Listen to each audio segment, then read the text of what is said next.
जय जगत गुरु जय भारत। भाई और बहनों, सोशल मीडिया पर आजकल एक शादी काफ़ी चर्चा में है। आपने बहुत सारे यूट्यूबर्स के वीडियो भी देखे होंगे। किसी ने 10 मिनट का वीडियो बनाया, किसी ने 5 मिनट का वीडियो बनाया। और वीडियो बनाने का उनका मकसद केवल एक ही होता है कि कैसे यूट्यूब से पैसे कमाए जाएं। लेकिन जिस घटना को लेके उन लोगों ने वीडियो बनाए हैं, वो घटना हमें एक बहुत अच्छी शिक्षा दे सकती है धार्मिक मुद्दे के ऊपर। लेकिन उन यूट्यूबर को आध्यात्मिक ज्ञान ना होने के कारण वो उस घटना की जड़ में नहीं जा पाए।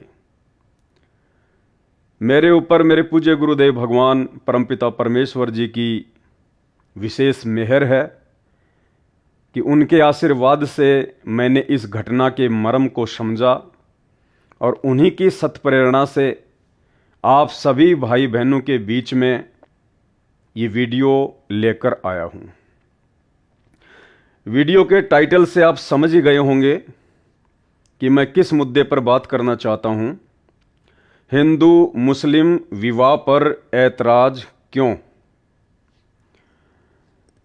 सोशल मीडिया पर लोग बड़ी बड़ी बातें फेंकते हैं। हिंदू मुस्लिम एकता के विषय में लंबी लंबी बातें करते हैं। हिंदू मुस्लिम सिख ईसाई आपस में सब भाई भाई। फिर ये शादी पर ऐतराज क्यों भाई? फिर हिंदू मुस्लिम शादी पर ऐतराज क्यों? बहुत सारी फिल्में हम देखते हैं, बड़े प्रभावित होते हैं। मुसलमान का हाथ काटो तो भी वही खून निकलेगा, हिंदू का हाथ काटो तो भी वही खून निकलेगा। फिर किस बात का लड़ाई झगड़ा, किस बात के दंगे, किस बात की नफरत और वैर भाव। लेकिन जब बात आती है वास्तव में हिंदू मुस्लिम संबंधों की, हिंदू मुस्लिम एकता की, धार्मिक विचारों की, धार्मिक मुद्दों की, उस समय हम सब लोग भूल जाते हैं वो मुहावरे, वो दोहे, वो स्लोगन और आपस में नफरत फैलाने में लग जाते हैं। ये शादी जो एक हिंदू और मुस्लिम परिवार के बीच में होने जा रही है, ये एक व्यक्ति है जिसका नाम है शत्रुघ्न सिन्हा। ये पेशे से नाचने गाने और बजाने का काम करते हैं, नौटंकी वगैरह करते हैं जिसे आप बॉलीवुड कहते हैं। ये लोगों का मनोरंजन करते हैं, लोगों का दिल बहलाते हैं। बदले में इनको जो पैसा मिलता है उससे अपना परिवार चलाते हैं और ये हिंदू समाज से कहे जाते हैं। इधर इनकी बेटी है, इसका नाम सोनाक्षी सिन्हा बताते हैं। इसका भी अपने बाप की तरह नाचना गाना, दुनिया का मनोरंजन करना, ठुमके लगाना, वही पेशा है इन दोनों का। इस लड़की को एक मुस्लिम लड़का पसंद आ गया जिसका नाम बताया जाता है जहीर इकबाल। दोनों ने आपस में शादी करने का फैसला किया और जैसे ही इनकी शादी की खबरें सोशल मीडिया पर आना शुरू हुई तो बहुत सारे यूट्यूबर वीडियो बनाने लग गए कि सोनाक्षी सिन्हा ने हिंदू धर्म को बदनाम कर दिया। शत्रुघ्न सिन्हा जिसके घर का नाम रामायण है, जिसके दोनों बेटों का नाम लव और कुश है, जिसके भाइयों का नाम भरत लक्ष्मण है, जो हिंदू परिवार से है, और अब अपनी बेटी की शादी एक मुस्लिम लड़के से करने जा रहे हैं। काफ़ी लोगों को हमारे देश में इस शादी से, जो कि इंटरकास्ट शादी होने जा रही है, काफ़ी लोगों को ऐतराज है। भाई और बहनों, हकीकत ये है हमारे भारत देश में 99% लोगों को इस शादी से कोई लेना देना ही नहीं है। 99% लोग ये जानते ही नहीं कि ये सोनाक्षी सिन्हा कौन है। केवल 1% लोग जो किसी भी मुद्दे पर मिर्च मसाला लगाकर वीडियो बना बनाकर सोशल मीडिया, फेसबुक और यूट्यूब से पैसे कमाते हैं, अपना पेट पालते हैं, केवल उन लोगों को दिक्कत है। और उन्हें भी कोई विशेष दिक्कत नहीं है, केवल उनको मसाला चाहिए, उनको ऐसी न्यूज़ चाहिए जो उनके वीडियो के व्यूज बढ़ सकें, 2 पैसे वो लोग यूट्यूब से कमा सकें। लेकिन वो लोग ये बात भूल जाते हैं कि अपने 2 पैसे कमाने के चक्कर में आप लोग समाज में कितनी बड़ी नफरत फैला रहे हो, हिंदू और मुस्लिम को लेकर, इंटरकास्ट मैरिज को लेकर। भाई और बहनों, हम भारत देश के वासी हैं, भारत देश के निवासी हैं, और सदियों से यहाँ मुसलमान भी रहता आया है, हिंदू भी रहता आया है, दूसरे धर्म के लोग भी रहते हैं। बात यदि हम अपने देश की आज़ादी की करें तो देश की आज़ादी में जितना सहयोग हिंदू स्वतंत्रता सेनानियों का है, उतना ही सहयोग मुस्लिम समाज के भाई और बहनों का भी रहा है। इस देश के गांवों में मुस्लिम भी रहते हैं, हिंदू भी रहते हैं, किसी को किसी से कोई आपत्ति नहीं है, बड़े प्रेम से रहते हैं, बड़े प्यार से रहते हैं। लेकिन गंदी राजनीति के चलते, अपने वोट बैंक के चलते पिछले 15-20 वर्षों से ये धार्मिक विचारों को लेकर वाद विवाद ज़्यादा बढ़ने लगा है।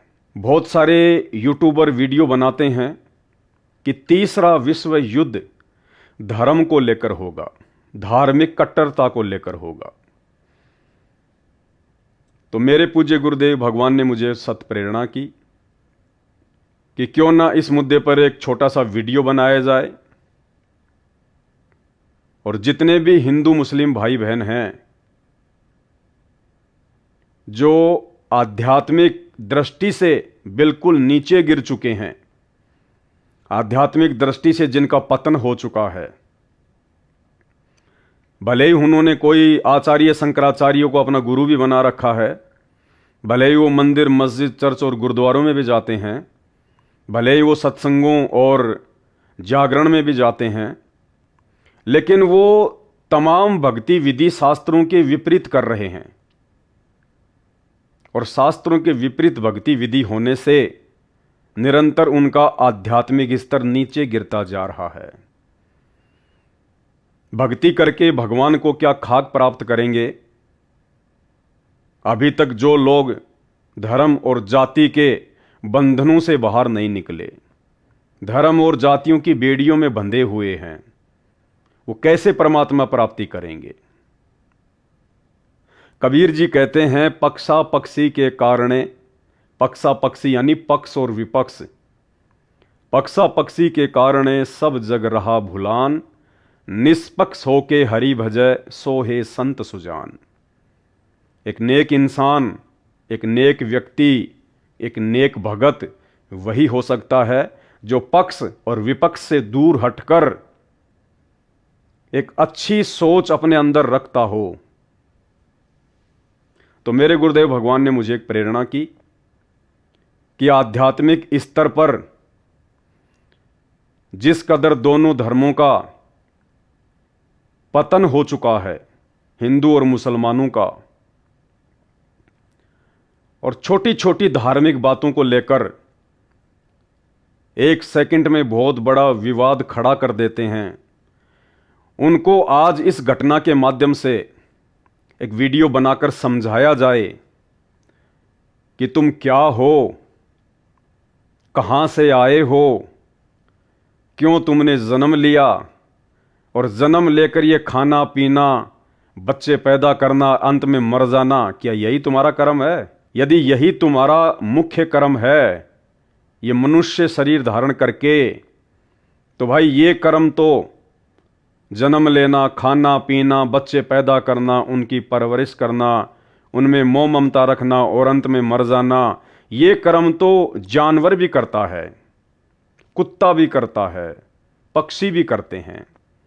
और इसी कर्म को करके यदि आप अपनी जीवन लीला समाप्त करके चले गए, तो आप में और जानवर में भला क्या फर्क रह गया। तो सबसे पहले तो हम इस इंटरकास्ट मैरिज वाले मुद्दे पर बात करेंगे।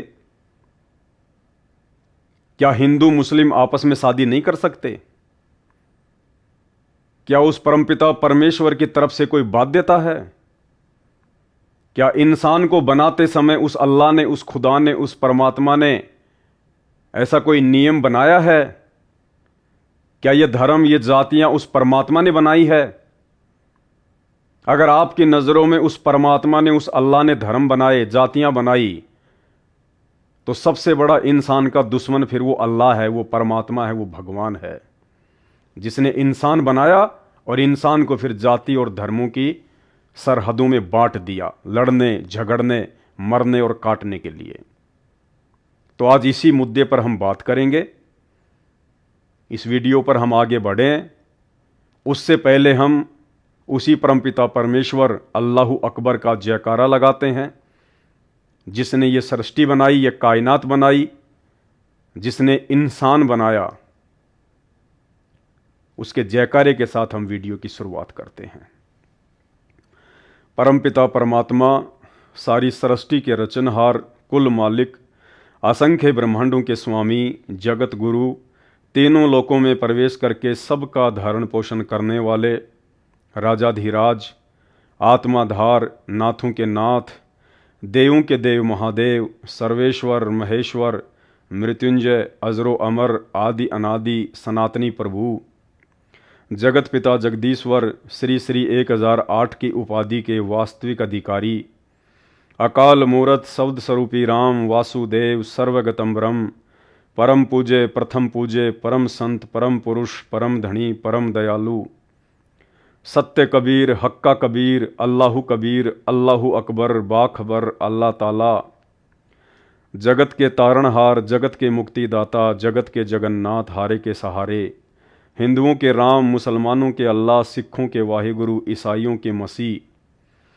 दया के सागर दयानिधि, करुणा के सागर करुणानिधि, स्वयंभू परिभू, संकट मोचन, कष्ट हरण, मंगल करण, दुख भंजन, अविगत कबीर, निर्विकार निर्विषम परमात्मा, अलय अलेख सतगुरु, आदि अनादि सतगुरु, असली मर्यादा पुरुषोत्तम, असली राम, असली कृष्ण, असली घनश्याम, असली मुरारी, राजाओं के राजा, महाराजाओं के महाराजा, शहंशाहों के शहंशाह, सम्राटों के सम्राट, अल्लाहों के अल्लाह, भगवानों के भगवान, प्रभुओं के प्रभु, मसीहाओं के मसीह, सच्चे वाहिगुरु, बाबाओं के बाबा, पीरों के पीर, सेठों के सेठ, जगत सेठ, सावड़ सा सेठ, सर्वगुण संपन्न, अनंत कोटि कलाओं के स्वामी, अनंत कोटि ब्रह्मांडों के नायक, योगियों में महायोगी, ध्यानियों में महाध्यानी, सिद्धों में परम सिद्ध, ज्ञानियों में तत्वज्ञानी, ब्रह्म ज्ञानी, महाज्ञानी, परम ज्ञानी, सर्वश्रेष्ठ ज्ञानी, युवा कबीर, समरथ कबीर, असमवात, अमित ओजा, सच्चे रहनुमा, करीम अल्लाह, सुभान अल्लाह, दुनिया के अंतिम पैगंबर, 8 सितंबर 1951 से गांव धनाना, जिला सोनीपत, हरियाणा, भारतवर्ष की पावन भूमि पे प्रकट रियल कल की भगवान संत शिरोमणि सतगुरु रामपाल जी परमेश्वर जी के चरण कमल में वीडियो देख रहे आप और हम सभी भाई बहनों का अनंत कोटि दंडवत प्रणाम। परमेश्वर हम सबको सद्बुद्धि प्रदान करे, हम अपनी सोच को विकसित करें,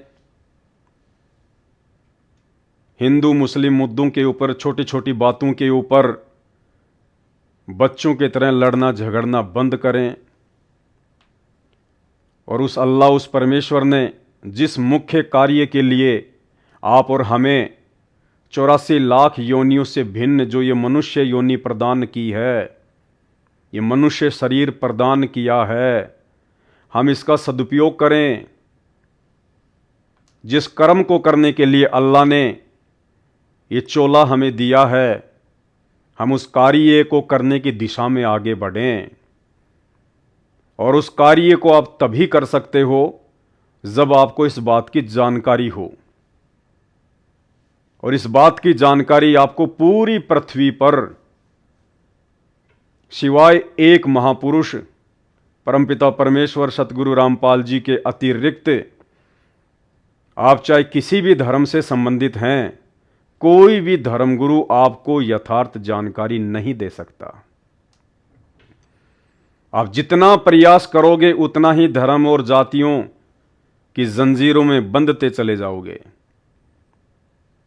क्योंकि बिना तत्व ज्ञान के आप इस धर्म और जातियों के झंझट को समझ ही नहीं सकते।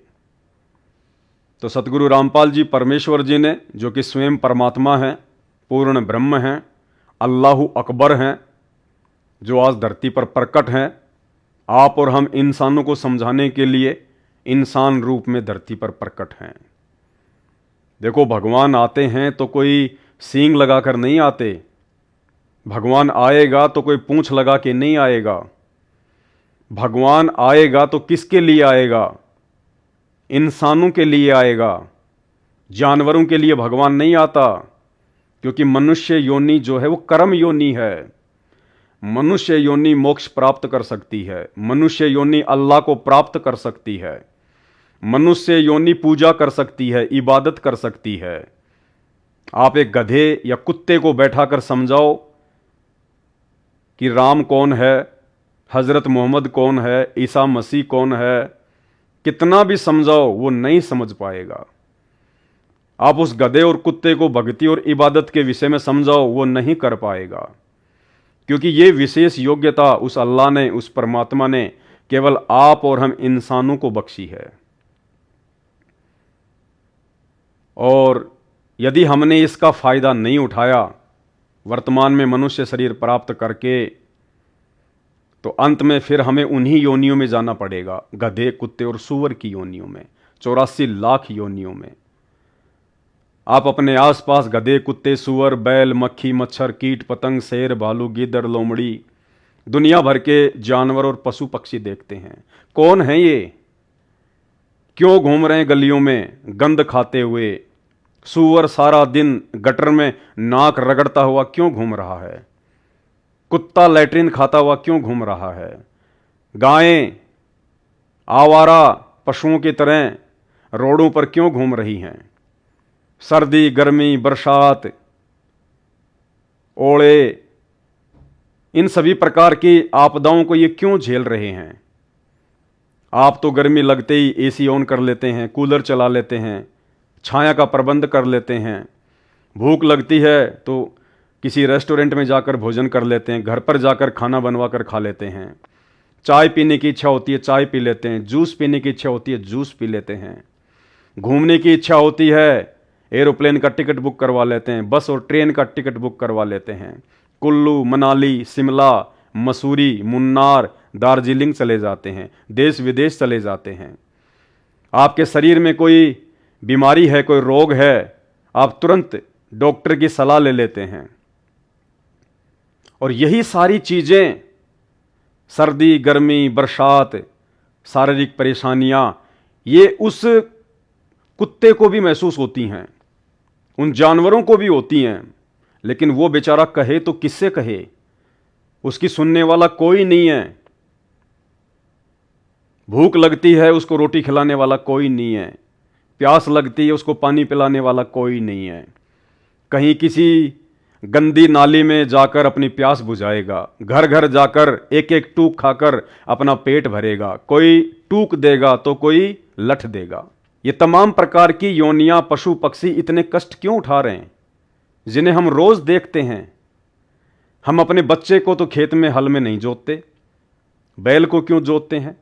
ऊंट को क्यों जोतते हैं? भाई और बहनों, ये तमाम वही आत्माएं हैं जिनको पहले मनुष्य शरीर मिला हुआ था। अल्लाह ने, खुदा ने, ईश्वर ने जिनको मनुष्य शरीर दिया था, जैसे आज आप और हमारे को दिया है, केवल इबादत करने के लिए, सच्ची भक्ति करने के लिए, शास्त्रों के अनुसार पूजा पाठ करने के लिए। लेकिन अज्ञानी धर्मगुरुओं की ज्ञानहीनता के चलते आज 99% हिंदू, मुस्लिम, सिख, ईसाई सब अपने मनुष्य जीवन को व्यर्थ करते जा रहे हैं। ये मनुष्य शरीर, ये हमारी श्वासों के ऊपर आधारित है। गिनती की श्वासें दी हैं हमें परमपिता परमेश्वर ने, उस अल्लाह ने। जिस दिन हमारी श्वासें खत्म हो जाएंगी उसी दिन ये शरीर छूट जाएगा। चाहे आपका कोई भी काम पेंडिंग क्यों ना हो, चाहे आप एरोप्लेन में यात्रा कर रहे हैं, चाहे आप ट्रेन में यात्रा कर रहे हैं, चाहे आप अपने घर पर सो रहे हैं, जिस दिन आपकी श्वासें जो उस परमपिता परमेश्वर ने आपको दी थी गिनकर, जिस दिन वो कंप्लीट हो जाएंगी उसी दिन आपका शरीर छूट जाएगा। आप चाहे बच्चे हैं, बूढ़े हैं, स्त्री हैं, पुरुष हैं, किसी भी स्थिति में क्यों ना हैं, क्योंकि आपने उस परमेश्वर के द्वारा दी गई श्वासों का सदुपयोग नहीं किया। कबीर जी कहते हैं, श्वास ऊं श्वास में नाम जपो, व्यर्था श्वास ना खोए, और ना बेरा इस श्वास का फिर आवण हो कि ना होए। इन श्वासों से हमारे को परमात्मा का नाम जपना था, लेकिन नाम तो किसी को पता ही नहीं, ना हिंदुओं को पता, ना मुसलमानों को पता। हिंदू धर्मगुरुओं ने ना जाने कहां कहां से मनमुखी मंत्र बना बना के समाज में फैला दिए। राधा राधा राधा राधा, हरे राम हरे कृष्णा, जय गणेश, ओम नमः शिवाय, ओम भगवते वासुदेवाय नमः। ये तमाम दुनिया भर के मनमुखी मंत्र हिंदू धर्मगुरुओं ने अपने फॉलोवर्स में बांट दिए, जिनका किसी भी शास्त्र में कहीं कोई उल्लेख नहीं है। कहते हैं हम हिंदू हैं, हम सनातनी हैं, हम वेद और गीता को मानने वाले हैं, और टोटल भक्ति, टोटल मंत्र जाप वेद और गीता के विपरीत। चारों वेद और गीता जी में केवल एक मंत्र है, ओम। गीता जी अध्याय 8 श्लोक नंबर 13, ओम इति एक अक्षर ब्रह्म व्यवहारण माम अनुशमरण, ये प्रयाति तजम देहम सयाति परमाम गतम। वेदों का सार है गीता जी। यजुर्वेद अध्याय 40 मंत्र नंबर 15 में केवल एक ओम मंत्र है, और उसी का समर्थन गीता कर रही है, क्योंकि गीता चारों वेदों का सार है, निष्कर्ष है, कोड वर्ड में है। तो चारों वेद और गीता जी केवल एक मंत्र बता रही है, और कोई मंत्र नहीं है जाप करने का। फिर ये हमारे नकली धर्मगुरु ये राधा राधा, हरे राम हरे कृष्णा, सीताराम, ये कहां से ले आए भाई? तो ये आपका मनुष्य जीवन बर्बाद कर रहे हैं। आपका एक एक कदम काल के मुख की ओर बढ़ रहा है, और यही स्थिति मुसलमान समाज में है। ये मजारे पूजना, दरगाहों पे जाना, मक्का मदीना काबा में जाना, ये कौन से शास्त्र में लिखा हुआ है? कुरान शरीफ, कुरान मजीद, तौरेत, जबूर, इंजिल, किसी भी शास्त्र में लिखी हुई है? क्या हजरत मोहम्मद ने कभी किसी मजार को पूजा? क्या हजरत मोहम्मद कभी किसी दरगाह पे गए? जो साधना आज वर्तमान का मुसलमान कर रहा है, क्या वो साधना हजरत मोहम्मद ने की? बिल्कुल नहीं की। तो भाई और बहनों, आज मौका है आपके पास में। आप दुनिया भर के फालतू वीडियो अपने मनोरंजन के लिए खूब देखते होंगे यूट्यूब पर, फेसबुक पर। वो भी एक शैतान की सूक्ष्म चाल है, काल का षड्यंत्र है, आपके इस अनमोल मनुष्य शरीर को बर्बाद करने का, आपकी श्वासों को बर्बाद करने का, कि आपका ज्यादा से ज्यादा समय, आपकी ज्यादा से ज्यादा ये श्वासें, जिन श्वासों पर आपका ये शरीर टिका हुआ है, वो शैतान चाहता है कि मैं इनका बर्बाद कर दूं। दिन रात ये मोबाइल में लगे रहें, शॉर्ट वीडियो देखने में लगे रहें, रील्स वगैरह देखने में लगे रहें, सीरियल, नाटक, धारावाहिक देखने में लगे रहें, भक्ति और भगवान के निकट भी ना चले जाएं। आज आपका सौभाग्य है, आज स्वयं वो अल्लाह, स्वयं वो परमात्मा, मेरी बातें थोड़ी सी आपको अटपटी जरूर लग रही होंगी, क्योंकि आप ऐसे वीडियो देखते ही नहीं हैं, ऐसे वीडियो कोई बनाता ही नहीं है, क्योंकि जानकारी नहीं है। तो आपको थोड़ा सा आश्चर्य लगता है कि ये भाई साहब क्या बात कर रहे हैं। अल्लाह, भगवान, वो भी कभी धरती पे आता है क्या? क्या अल्लाह और भगवान भी दिखाई देता है क्या? क्योंकि आपके नकली धर्मगुरुओं ने, मुल्ला और काजियों ने, पंडितों ने पीढ़ी दर पीढ़ी आप लोगों के दिमाग में एक ही बात भर रखी है कि भगवान निराकार है, अल्लाह बेचून है, वो साकार रूप में नहीं आता, अल्लाह इंसान की तरह नहीं आता। उल्टा ज्ञान, शास्त्रों के विरुद्ध बातें आपके दिमाग में भरी जा चुकी है। इसलिए मेरी आपसे विनती है, वर्तमान में जो आपको ये मनुष्य जन्म मिला है, आप जी बड़े सौभाग्यशाली हैं। आपके बाप दादा परदादा उनको भी मनुष्य जन्म था, लेकिन वो इतने सौभाग्यशाली नहीं थे, क्योंकि जिस समय आपके पूर्वज धरती पर थे उस समय वो अल्लाह धरती पर मनुष्य शरीर धारण करके आप और हमारे उद्धार के लिए, मोक्ष के लिए प्रकट नहीं हुआ था। लेकिन वर्तमान समय 8 सितंबर 1951 से वो अल्लाहु अकबर, वो कायनात को रचने वाला, सृष्टि को रचने वाला प्रभु कबीर देव, वेद जिसकी महिमा गाते हैं, गीता जिसकी महिमा गाती है, साक्षात उस परमेश्वर का नाम लिखा हुआ है। आज वो कबीर देव सतगुरु रामपाल जी के रूप में स्वयं धरती पर प्रकट है, विद्यमान है। आप चाहे हिंदू हो, मुसलमान हो, सिख हो, ईसाई हो, किसी भी धर्म और जाति से हो, आज आप उनकी शरण में आकर अपना उद्धार करवा सकते हैं, अपना आत्म कल्याण करवा सकते हैं। लेकिन उसके लिए आपने उनके सत्संग सुनने पड़ेंगे, आपने उनके विचार सुनने पड़ेंगे। ज्ञान से ही ज्ञान होता है। हम बच्चे को स्कूल क्यों भेजते हैं? ज्ञान प्राप्ति के लिए। ठीक इसी प्रकार शास्त्रों का ज्ञान केवल सच्चा गुरु दे सकता है, तत्वदर्शी संत दे सकता है। हमारे शास्त्र चीख चीख कर कह रहे हैं, गीता जी अध्याय 4 श्लोक 34, गीता ज्ञान देने वाला भगवान अर्जुन से कह रहा है कि अगर तुझे उस पूर्ण परमात्मा की जानकारी चाहिए, जहां जाने के बाद सदा सदा के लिए मोक्ष हो जाता है, जीव कभी भी 84 लाख योनियों में नहीं आता है, तो उसके लिए तुझे किसी तत्वदर्शी संत की खोज करनी पड़ेगी। जैसा वो तत्वदर्शी संत तुझे ज्ञान दे, वैसी साधना यदि तू आजीवन उसकी मर्यादा में रह के करेगा, तो तू उस अविनाशी लोक अर्थात सत्य लोक को प्राप्त हो जाएगा। तेरा जन्म मरण से सदा सदा के लिए छुटकारा हो जाएगा। और वो तत्वदर्शी संत आपका सौभाग्य वर्तमान में स्वयं सतगुरु रामपाल जी परमेश्वर जी हैं। पूरे विश्व में एकमात्र ऐसे संत हैं जिन्होंने हर धर्म की धर्म पुस्तकों को, उन पुस्तकों में लिखे गए निष्कर्ष को, सार को, भक्ति क्या है, भगवान क्या है, उंगली रख रख कर समझा दिया। मुसलमान धर्म की पुस्तक कुरान शरीफ सूरत फुरकानी 25 आयत नंबर 52 से 59 में कुरान शरीफ का ज्ञान देने वाला अल्लाह कह रहा है कि ए हजरत मोहम्मद, अगर तुझे उस पूर्ण अल्लाह की, उस बड़े भगवान की जानकारी चाहिए तो किसी बाखबर से जा पूछ, किसी इल्म वाले से जा पूछ। मैं भी उस अल्लाह अकबर की खबर नहीं रखता। अर्थात कुरान शरीफ का ज्ञान देने वाले अल्लाह ने भी हाथ खड़े कर दिए कि मैं भी उस बड़े अल्लाह के विषय में कुछ नहीं जानता।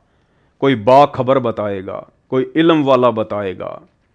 आप मुसलमानों का सौभाग्य, आज वो बाखबर, वो इल्म वाला धरती पर 8 सितंबर 1951 से संत रामपाल जी के रूप में प्रकट है। ये अंतिम पैगंबर है पूरे विश्व का, जो सबको संदेशा देने आया है। हम सब इन्हीं की आत्माएं हैं, इन्हीं के बच्चे हैं। बस अज्ञानता, नादानी और धर्म की जंजीरों में बुरी तरह जकड़े हुए होने के कारण हम उनको पहचान नहीं पा रहे, हम उनके विचार नहीं सुन पा रहे, हम उनके सत्संग नहीं सुन पा रहे। थोड़ा सा प्रयास करो, कोशिश करो। अगर एक बार समय हाथ से निकल गया, फिर आप चाहे हिंदू हैं, मुसलमान हैं, सिख हैं या ईसाई हैं, उस परमेश्वर के दरबार में, अल्लाह के दरबार में कोई फर्क नहीं पड़ता। सीधा 84 लाख योनियों में ठोका जाता है। गधे कुत्ते सूअर बनकर यही गलियों में सैर सपाटे करते हुए नजर आएंगे। आज 56 प्रकार के आइटम खा रहे हैं, कल को गंदी नाली में पानी पिएंगे, खेतों में जाकर बिष्टा खाएंगे। किसी ने उल्टी कर रखी होगी, वो चाटनी पड़ेगी कुत्ता बनकर, क्योंकि जब उस परमेश्वर ने मनुष्य शरीर दिया था आपने उसका सदुपयोग नहीं किया। कोई समझा रहा था तो आप उसकी बातों पर ध्यान नहीं दे रहे थे। अपने अपने धर्म, अपनी अपनी जातियों को सर्वश्रेष्ठ मानकर अहंकार में फूले फिर रहे थे। उस अल्लाह के दरबार में अहंकार नहीं टिकता। उस अल्लाह के दरबार में ना कोई जाति है, ना कोई धर्म है, ना हिंदू ना मुस्लिम। जो कर्म तुमने किए हैं वहां तो उनका हिसाब होता है।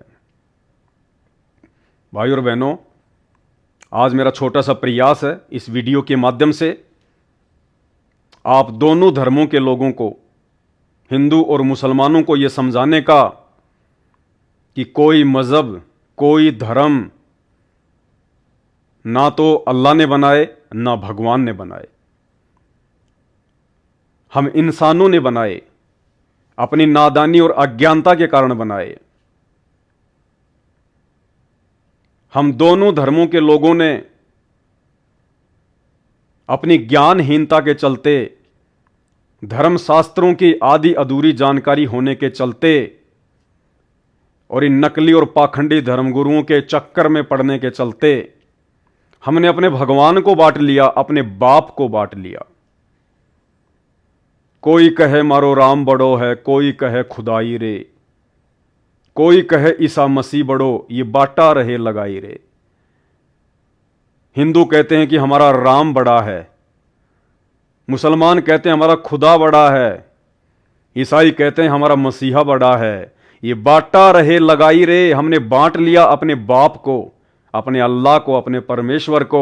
वो एक ही है। आत्मा एक है तो उसका परमात्मा भी एक ही है, और आत्मा मुसलमान में भी वही है, हिंदू में भी वही है।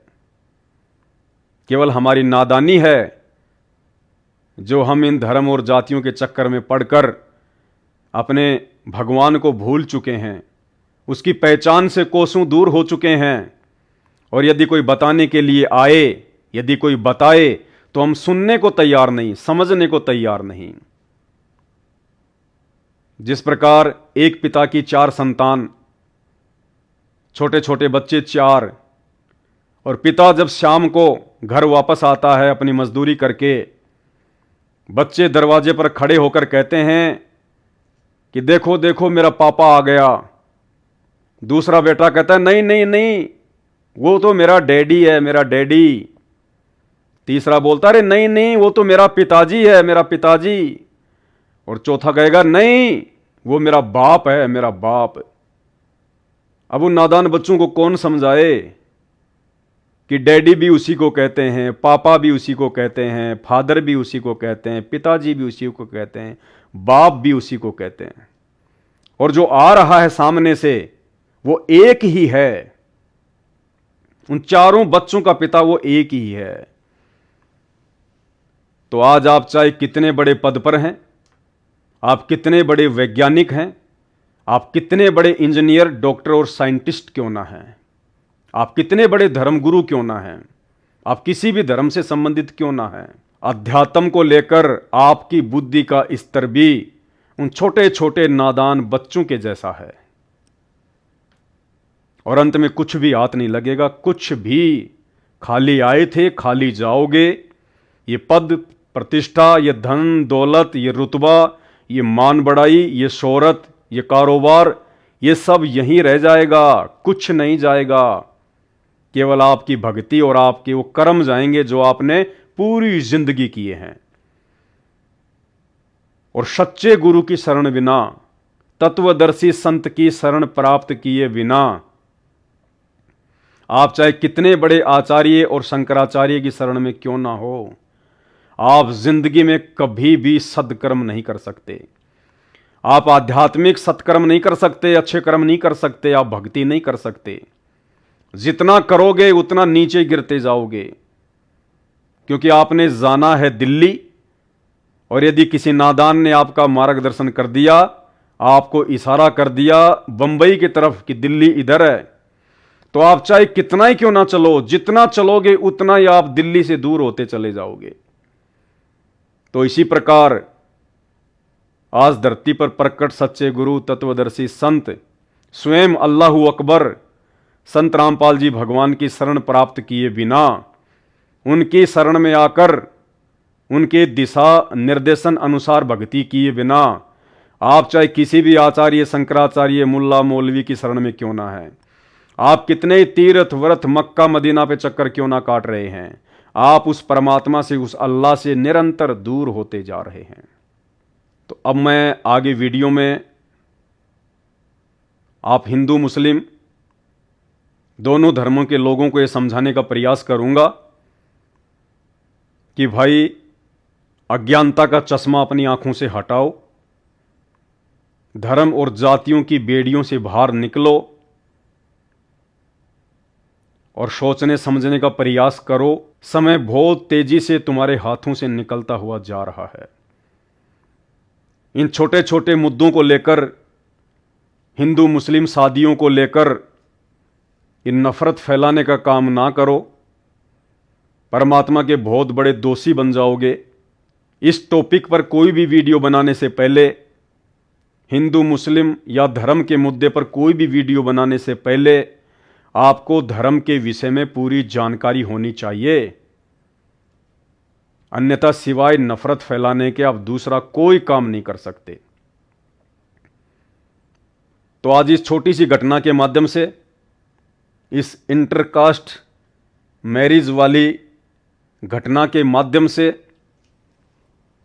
जो कि शत्रुघ्न सिन्हा की बेटी सोनाक्षी सिन्हा की शादी एक मुस्लिम धर्म के लड़के इकबाल जहीर से होने जा रही है, उस मुद्दे को लेकर काफ़ी लोग वीडियो बना रहे हैं, लेकिन उन्हें पता नहीं कि असल में हिंदू क्या है, मुसलमान क्या है। ऐसी कौन सी बड़ी आफत आ गई यदि उन्होंने इंटरकास्ट मैरिज कर ली। तो एक पैम्पलेट के माध्यम से मैं आपको समझाना चाहता हूं। इन्हें तो आप जानते ही हैं, अगर आप हिंदू समाज से हैं तो इन्हें तो आप जानते ही होंगे।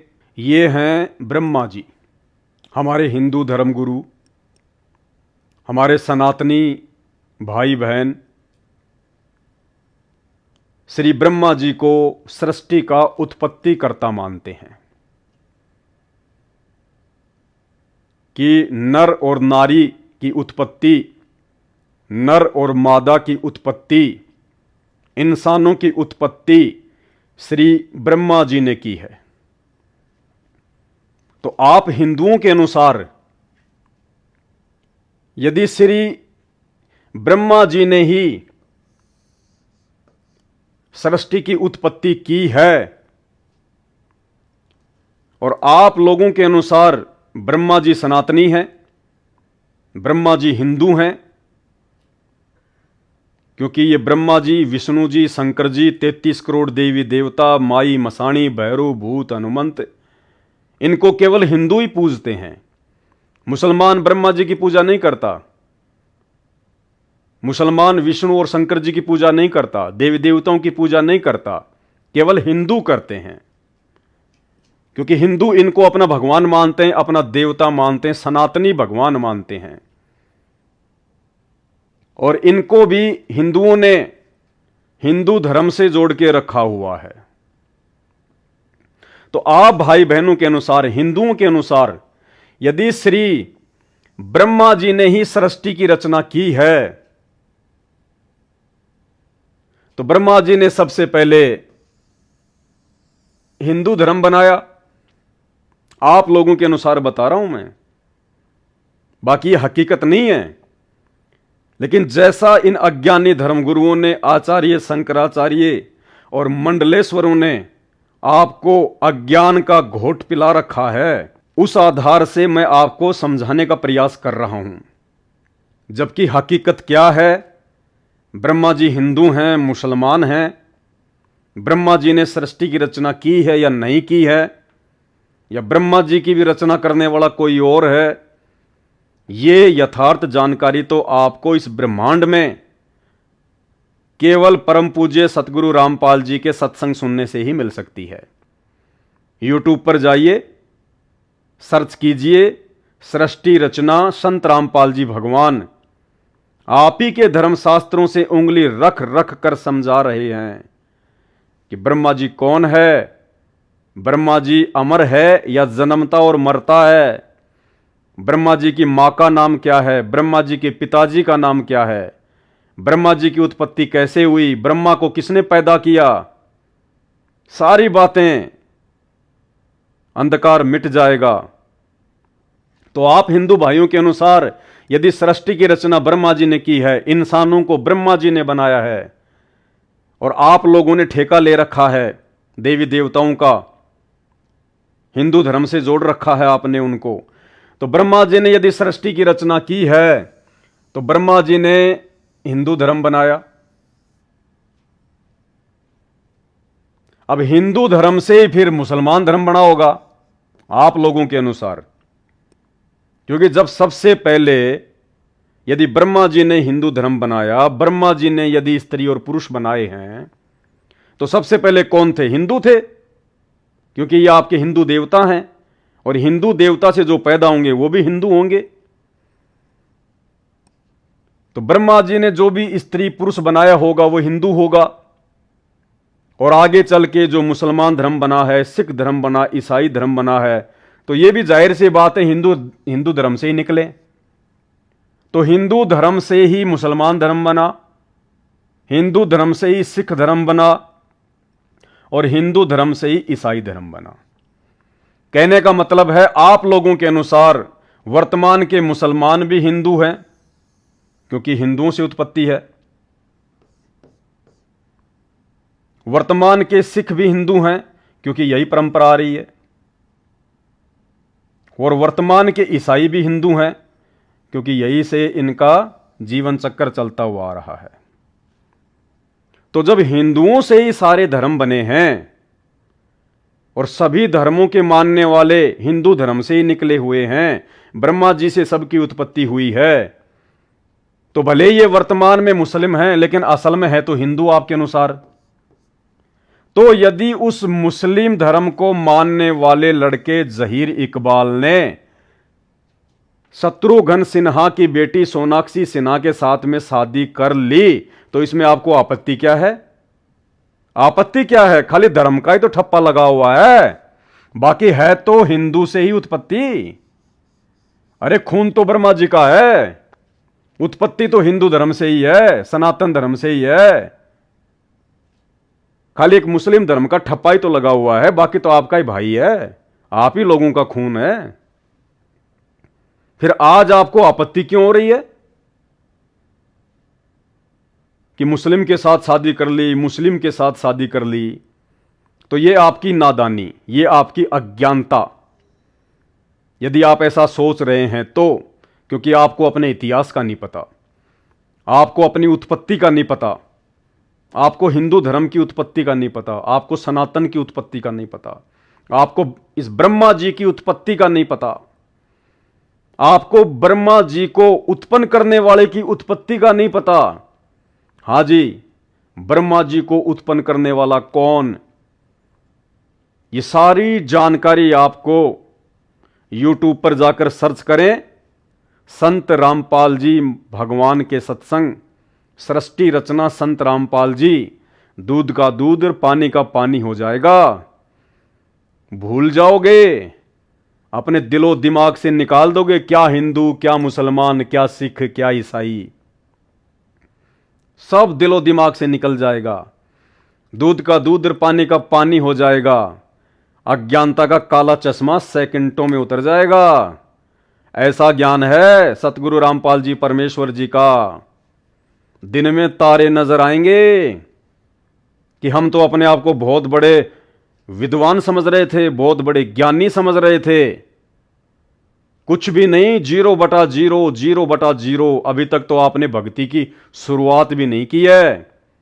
आपको अभी तक अध्यात्म की ABCD का भी ज्ञान नहीं है। जब आप संत रामपाल जी के ज्ञान से, उनके सत्संगों से अपने अज्ञान की तुलना करोगे। तो भाई नफरत क्यों कर रहे हो? सृष्टि की रचना ब्रह्मा जी ने करी। ब्रह्मा जी ने सबसे पहले हिंदू धर्म बनाया, हिंदू इंसान बनाया, हिंदू औरत बनाई, उन्हीं हिंदुओं से मुसलमान बने। और वही मुसलमान यदि आज एक हिंदू लड़की से शादी कर रहा है तो भाई नफरत काहे की, दिक्कत काहे की? तुम्हारा भाई है, तुम्हारा ही खून है, खाली धर्म का ही तो ठप्पा लगा हुआ है। यह नादानी है, यह आपकी छोटी सोच है, यह आप लोगों की अज्ञानता है, यह आप लोगों की आध्यात्मिक ज्ञानहीनता है। संत रामपाल जी के सत्संग सुनिए, सुनना शुरू कर दीजिए। मोबाइल आप सबके हाथ में है, आधा घंटा 1 घंटा यूट्यूब पर जाकर सर्च करें, सुने, कानों के पर्दे फट जाएंगे, सोचने पर मजबूर हो जाओगे कि हम तो कहीं भी नहीं है, हमारी तो कोई औकात नहीं है, कोई वजूद नहीं है आध्यात्मिक स्तर पर। तो ये आपकी आंखों के सामने है, फिर नफरत किस बात की? अब आगे इस पैम्पलेट के माध्यम से आपको बहुत कुछ समझ में आएगा।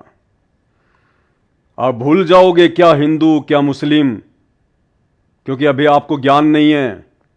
थोता चना बाजे घना, इन्हें तो आप जानते ही हैं, वही ब्रह्मा जी हैं ये। और आप हिंदू धर्म के मानने वालों के अनुसार ब्रह्मा जी ने सृष्टि की रचना की है, ब्रह्मा जी ने सब की उत्पत्ति की है। अब ब्रह्मा जी ने यदि उत्पत्ति की है हिंदू धर्म की, तो भाई फिर हिंदू धर्म से घटिया धर्म दूसरा कोई नहीं हो सकता।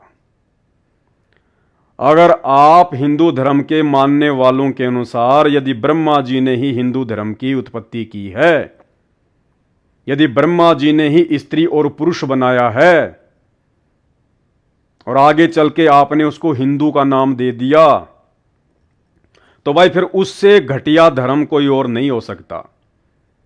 क्यों नहीं हो सकता? देखिए, ब्रह्मा जी ने सृष्टि की उत्पत्ति की,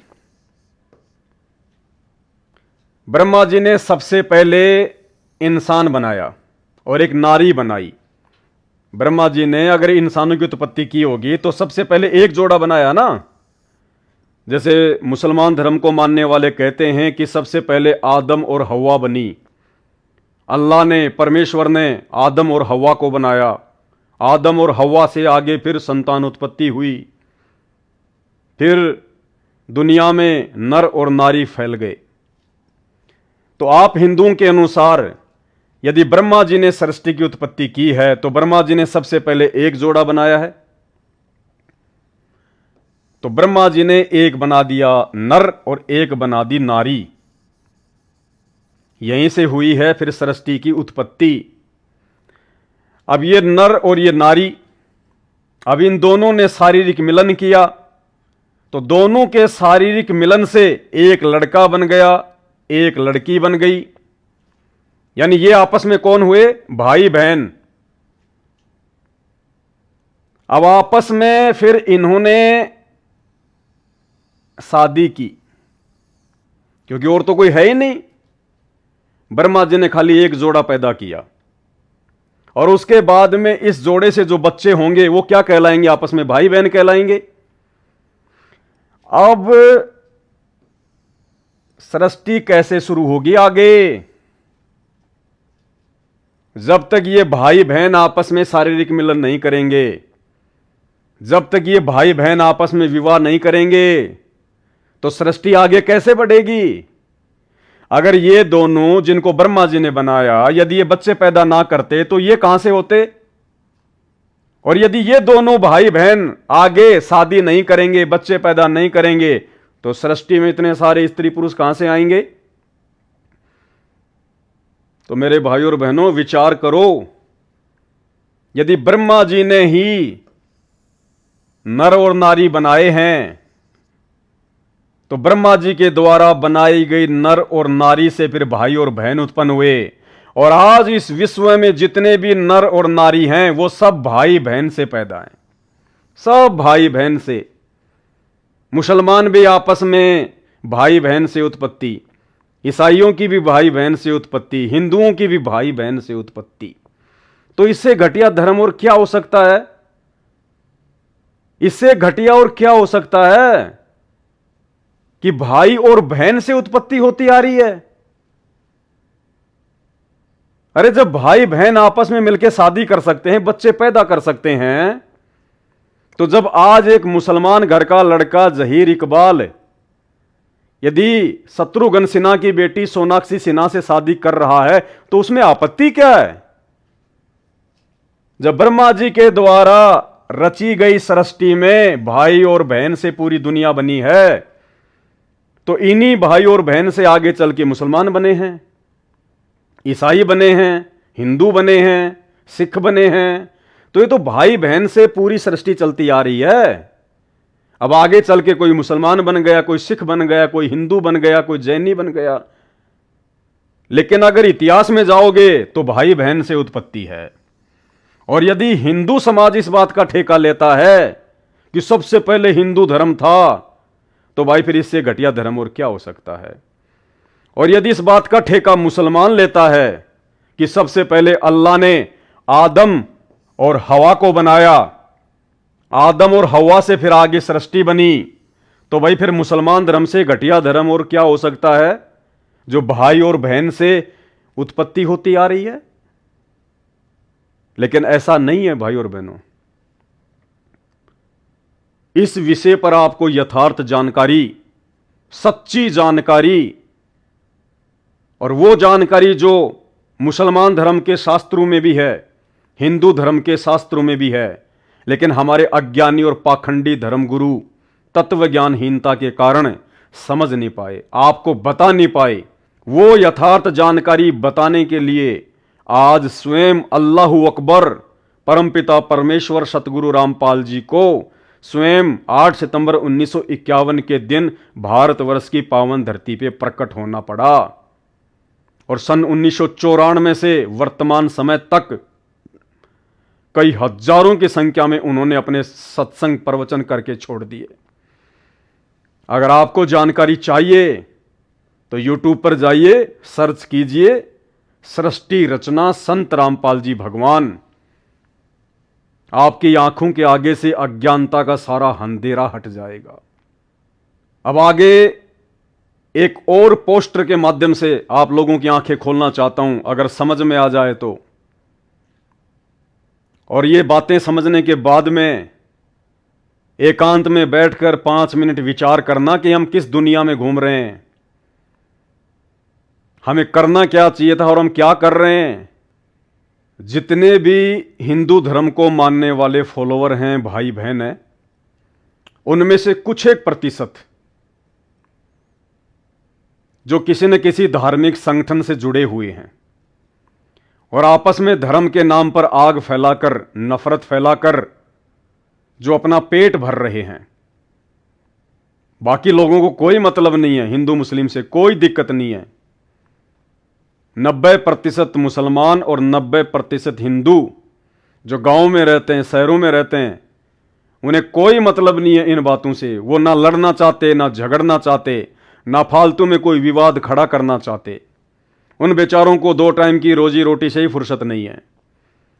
ये धर्म के नाम पर नफरत फैलाने का काम केवल चंद लोग करते हैं, चंद लोग जो या तो राजनीतिक हैं या फिर किसी न किसी धार्मिक संगठन से जुड़े हुए हैं, जहां से उनको पैसा आता है, जहां से उनका परिवार चलता है। नित्य कोई न कोई मुद्दा वो तैयार रखते हैं जनता में नफरत फैलाने के लिए। उन सभी से आग्रह है, प्रार्थना है, कर्म मत फोड़िए, सदा नहीं रहोगे यहां पर, अमर कोई नहीं है, और कब शरीर छूट जाए इसका भी कोई भरोसा नहीं है। जैसे ही शरीर छूटा अगले क्षण नंगे उस यमराज के दरबार में खड़े होंगे और वहां पे जीवन भर में जो भी किया पाई पाई का हिसाब देना होगा, पाई पाई का।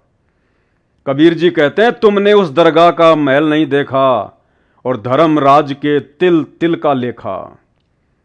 उस समय बात बिगड़ जाएगी, बहुत महंगा पड़ जाएगा। संत रामपाल जी के YouTube पर जाकर सत्संग सुनना शुरू कर दीजिएगा। पेट भरने के और भी बहुत सारे तरीके हैं। अब आगे आपको समझाता हूं। मुसलमानों से नफरत क्यों? तो जो 2, 4, 5% लोग जो या तो राजनीतिज्ञ हैं या किसी न किसी धार्मिक संगठन से जुड़े हुए हैं, क्यों नफरत करते हैं मुसलमानों से? क्या कारण है ऐसा? वो भी हमारे जैसे इंसान हैं,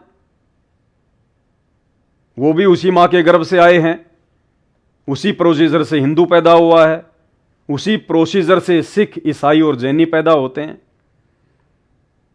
भगवान या अल्लाह किसी के माथे पर ठप्पा लगाकर तो भेजता नहीं है जो हम पहचान कर सकें कि हिंदू है, ये मुसलमान है, ये सिख है, ईसाई है। तो फिर नफरत क्यों करते हैं भाई? जब सब एक जैसे इंसान हैं, सब एक जैसे पैदा होते हैं, सबके एक जैसे हाव भाव हैं, सबके एक जैसे शारीरिक अंग हैं। मुसलमान के 4 आंख नहीं होती, हिंदू के 4 हाथ नहीं होते। मुसलमान के शरीर में अलग मटेरियल नहीं है, हिंदू के शरीर में अलग नहीं है। फिर नफरत किस बात की? अगर हम इस बात को लेकर मुसलमानों से नफरत करें कि मुसलमान मांस खाते हैं और शराब पीते हैं, अगर इस पॉइंट को लेकर हिंदू भाई मुसलमानों से नफरत करते हैं, तो भाई आपकी जानकारी के लिए बता दूं, इस भारत देश में मुसलमानों से ज्यादा मांस का भक्षण हिंदू करते हैं। मुसलमान तो अपने घर में भी जानवरों को काट कर खा सकता है, लेकिन बाहर रोड पर दुकान लगाकर जो बेचता है ना, वो हिंदुओं के लिए बेचता है। आज गैस सिलेंडर से ज्यादा महंगा 1 किलो मीट का जो भाव हो रहा है ना, वो हिंदुओं ने कर रखा है। तो किस बात को लेकर नफरत कर रहे हो भाई? अगर वो जीव हत्या कर रहा है, पाप कमा रहा है, तो तुम कौन सा उसकी दुकान से मीट खरीद कर उस जीव को खाकर पुण्य कमा रहे हो? तुम भी तो बराबर के दोषी हो। परमात्मा के दरबार में दोनों को उल्टा लटकाया जाएगा, दोनों को। वहां नहीं देखा जाता ये हिंदू है, ये मुसलमान है। खाने के लिए परमेश्वर ने साग सब्जियां दी हैं, फल फ्रूट दिए हैं, अनाज दिए हैं, काजू किशमिश बादाम मेवे दिए हैं।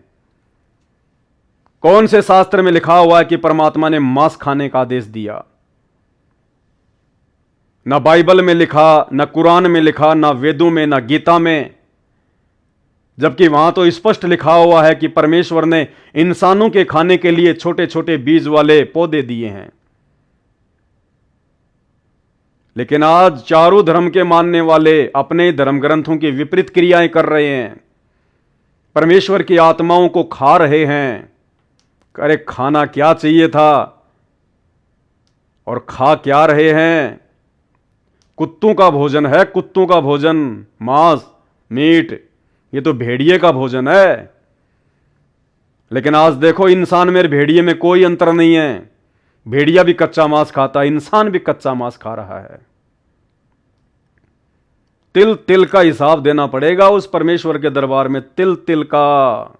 तुमने जितने मुर्गे खाए हैं, जितने तुमने बकरे खाए हैं, अन्य पशु पक्षी खाए हैं, उतने ही जन्म तुमने लेने पड़ेंगे। गीता जी के पुनर्जन्म के सिद्धांत को भूल गए क्या हिंदू भाइयों? शरीर मरता है, आत्मा नहीं मरती। जैसा इंसान ने कर्म किया है वैसे ही शरीर धारण करने पड़ते हैं। तो जिन जिन पशुओं की आज आप हत्या कर रहे हो, नेक्स्ट जीवन में वो पशु आपको बनना पड़ेगा।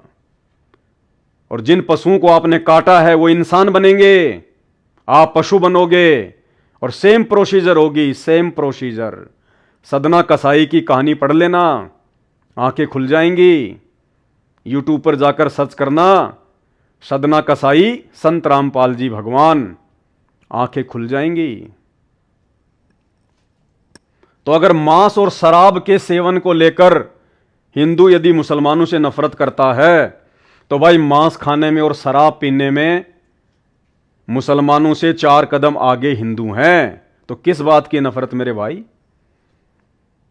और यदि आप इस बात को लेकर मुसलमानों से नफरत करते हैं कि मुसलमान धर्म के लोग केवल अपनी सगी बहन को छोड़ते हैं, बाकी अपने चाचा की लड़की से शादी कर लेते हैं, ताऊ की लड़की से शादी कर लेते हैं।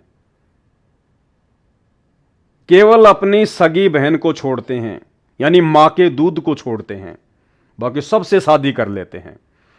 और हिंदू धर्म में केवल 4 गोत्र छोड़ते हैं, बाकी वो भी शादी कर लेते हैं। तो आप हिंदू यदि इस बात को लेकर मुसलमानों को हे दृष्टि से देखते हैं, उनको नीचा समझते हैं, उनसे नफरत करते हैं कि मुसलमान केवल अपनी बहन को ही छोड़ते हैं, बाकी किसी को नहीं छोड़ते, तो भाई शायद आप भूल गए अपना इतिहास। आप हिंदू भाई भी फिर अपना इतिहास भूल गए। ये ब्रह्मा जी जिन्होंने सृष्टि की उत्पत्ति की, जिन्होंने सृष्टि की रचना की आप लोगों के अनुसार, और यहां आप यदि इस बात को लेकर मुसलमानों से नफरत करते हैं कि मुसलमान केवल अपनी बहन और बेटी को छोड़ते हैं, बाकी किसी को नहीं छोड़ते, तो ब्रह्मा जी ने तो भाई अपनी खुद की बेटी को भी नहीं छोड़ा। श्री ब्रह्म वैवर्त पुराण ये किसी मुसलमान ने नहीं लिखा है, वेद व्यास जी ने लिखा है। श्री ब्रह्म वैवर्त पुराण के शुरू में ही पढ़ लेना। ब्रह्मा जी ने तो खुद की सगी बेटी सरस्वती को भी नहीं छोड़ा, सरस्वती के साथ उन्होंने शारीरिक मिलन किया। तो भाई बेटर कौन हुआ? इन दोनों में से बेटर कौन है? अगर इस बात को लेकर आप मुसलमानों से नफरत करते हो, तो मुसलमान कम से कम अपनी सगी बहन बेटी को तो छोड़ देता है। ब्रह्मा जी ने तो उसको भी नहीं छोड़ा। ये कोई हवा में तीर नहीं मारे जा रहे, आप लोगों की आंखें खोली जा रही हैं, जो धर्म की दीवार के पीछे अपना स्वार्थ सिद्ध कर रहे हैं, जो धार्मिक नफरत फैलाते हैं, सिर्फ इस कारण क्योंकि आपको धर्म की जानकारी नहीं है, आपको अपने शास्त्रों की जानकारी नहीं है। यूट्यूब पर जाकर सर्च करें समय रहते, सृष्टि रचना संत रामपाल जी भगवान, तुम्हें वास्तविकता का पता चलेगा कि असल में सृष्टि का रचयिता कौन है। जिस ब्रह्मा जी को आप सृष्टि का उत्पत्ति करता मानते हैं, इस ब्रह्मा की उत्पत्ति करने वाला कौन है? श्रीमद् देवी भागवत पुराण में स्पष्ट लिखा हुआ है। संत रामपाल जी उंगली रख रख के समझा रहे हैं। समय रहते समझ जाइए। और जिस विशेष मकसद के लिए उस परमपिता परमेश्वर जी ने हमें मनुष्य शरीर दिया है, उस कार्य में लग जाइए, अन्यथा अंत बहुत भयंकर होगा। ये लोक भी दुखी और परलोक भी दुखी। तो किस बात को लेकर नफरत करते हैं भाई हम आपस में? जब उस परमेश्वर ने, उस अल्लाह ने कोई धर्म बनाया ही नहीं, कोई जाति उसने बनाई ही नहीं, उसने तो केवल इंसान बनाया, नर और नारी बनाया, स्त्री और पुरुष बनाया। आगे चल के हमने खुद ये धर्म क्रिएट कर दिए, जातियां क्रिएट कर दी, क्योंकि शैतान की प्रेरणा से, काल की प्रेरणा से। अब आगे आपको वीडियो में और सच्चाई बताता हूं कि धर्म और जातियां क्या हैं और क्यों अपनी नादानी और अज्ञानता के चलते आज हम बुरी तरह से इसमें फंसे हुए हैं।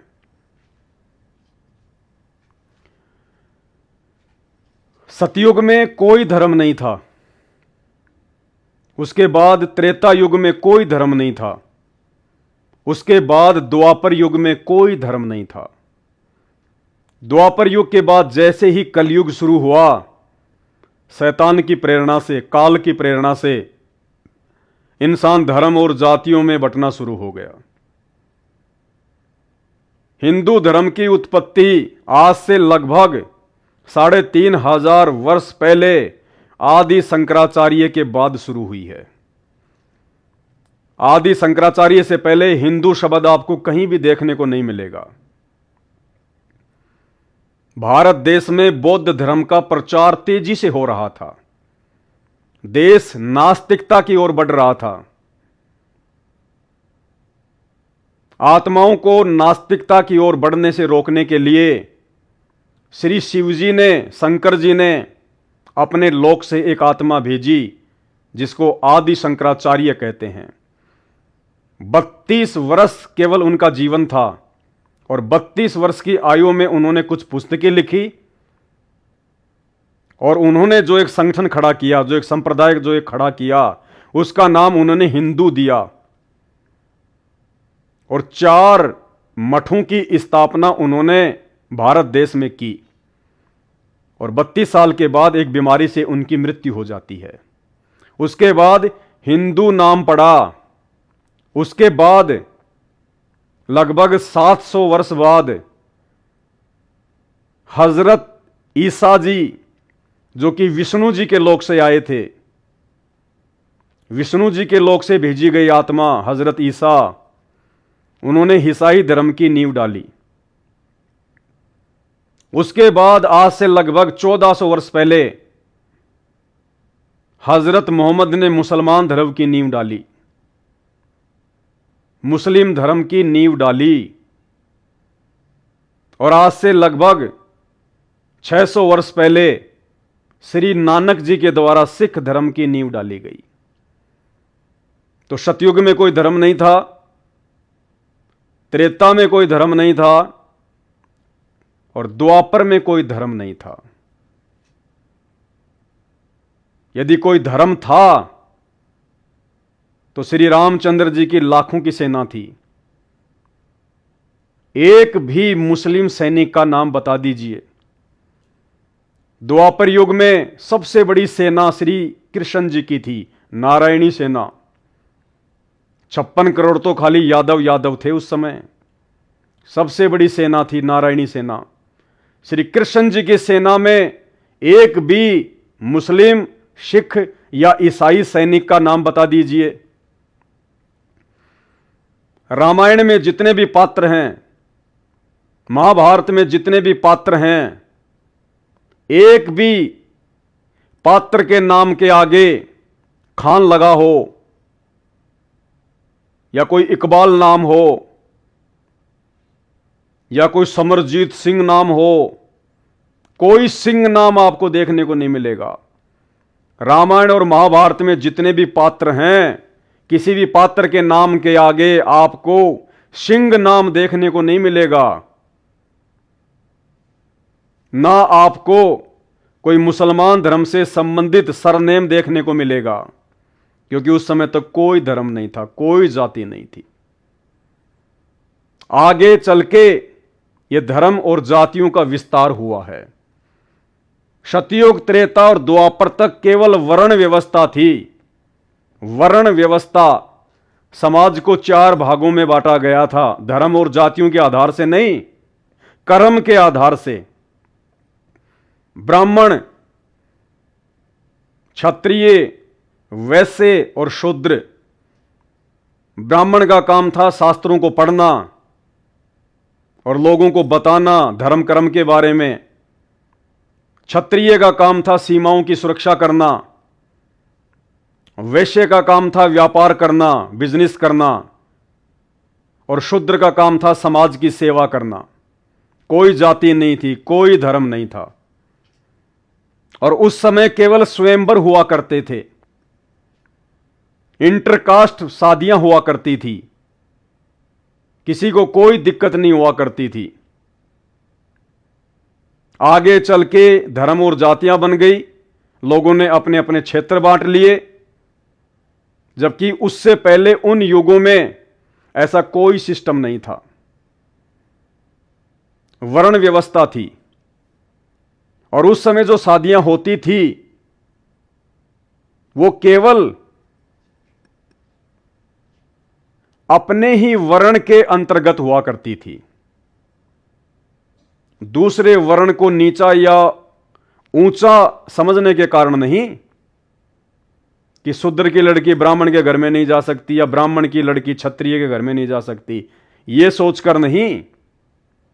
इस बात को सोचकर कि वर्ण व्यवस्था के तहत जो कार्य, जो सेवा आपस में बांटी हुई थी, उस कार्य को करने में, उस सेवा को करने में, उस काम और धंधे को करने में किसी भी प्रकार की कोई अड़चन ना आए।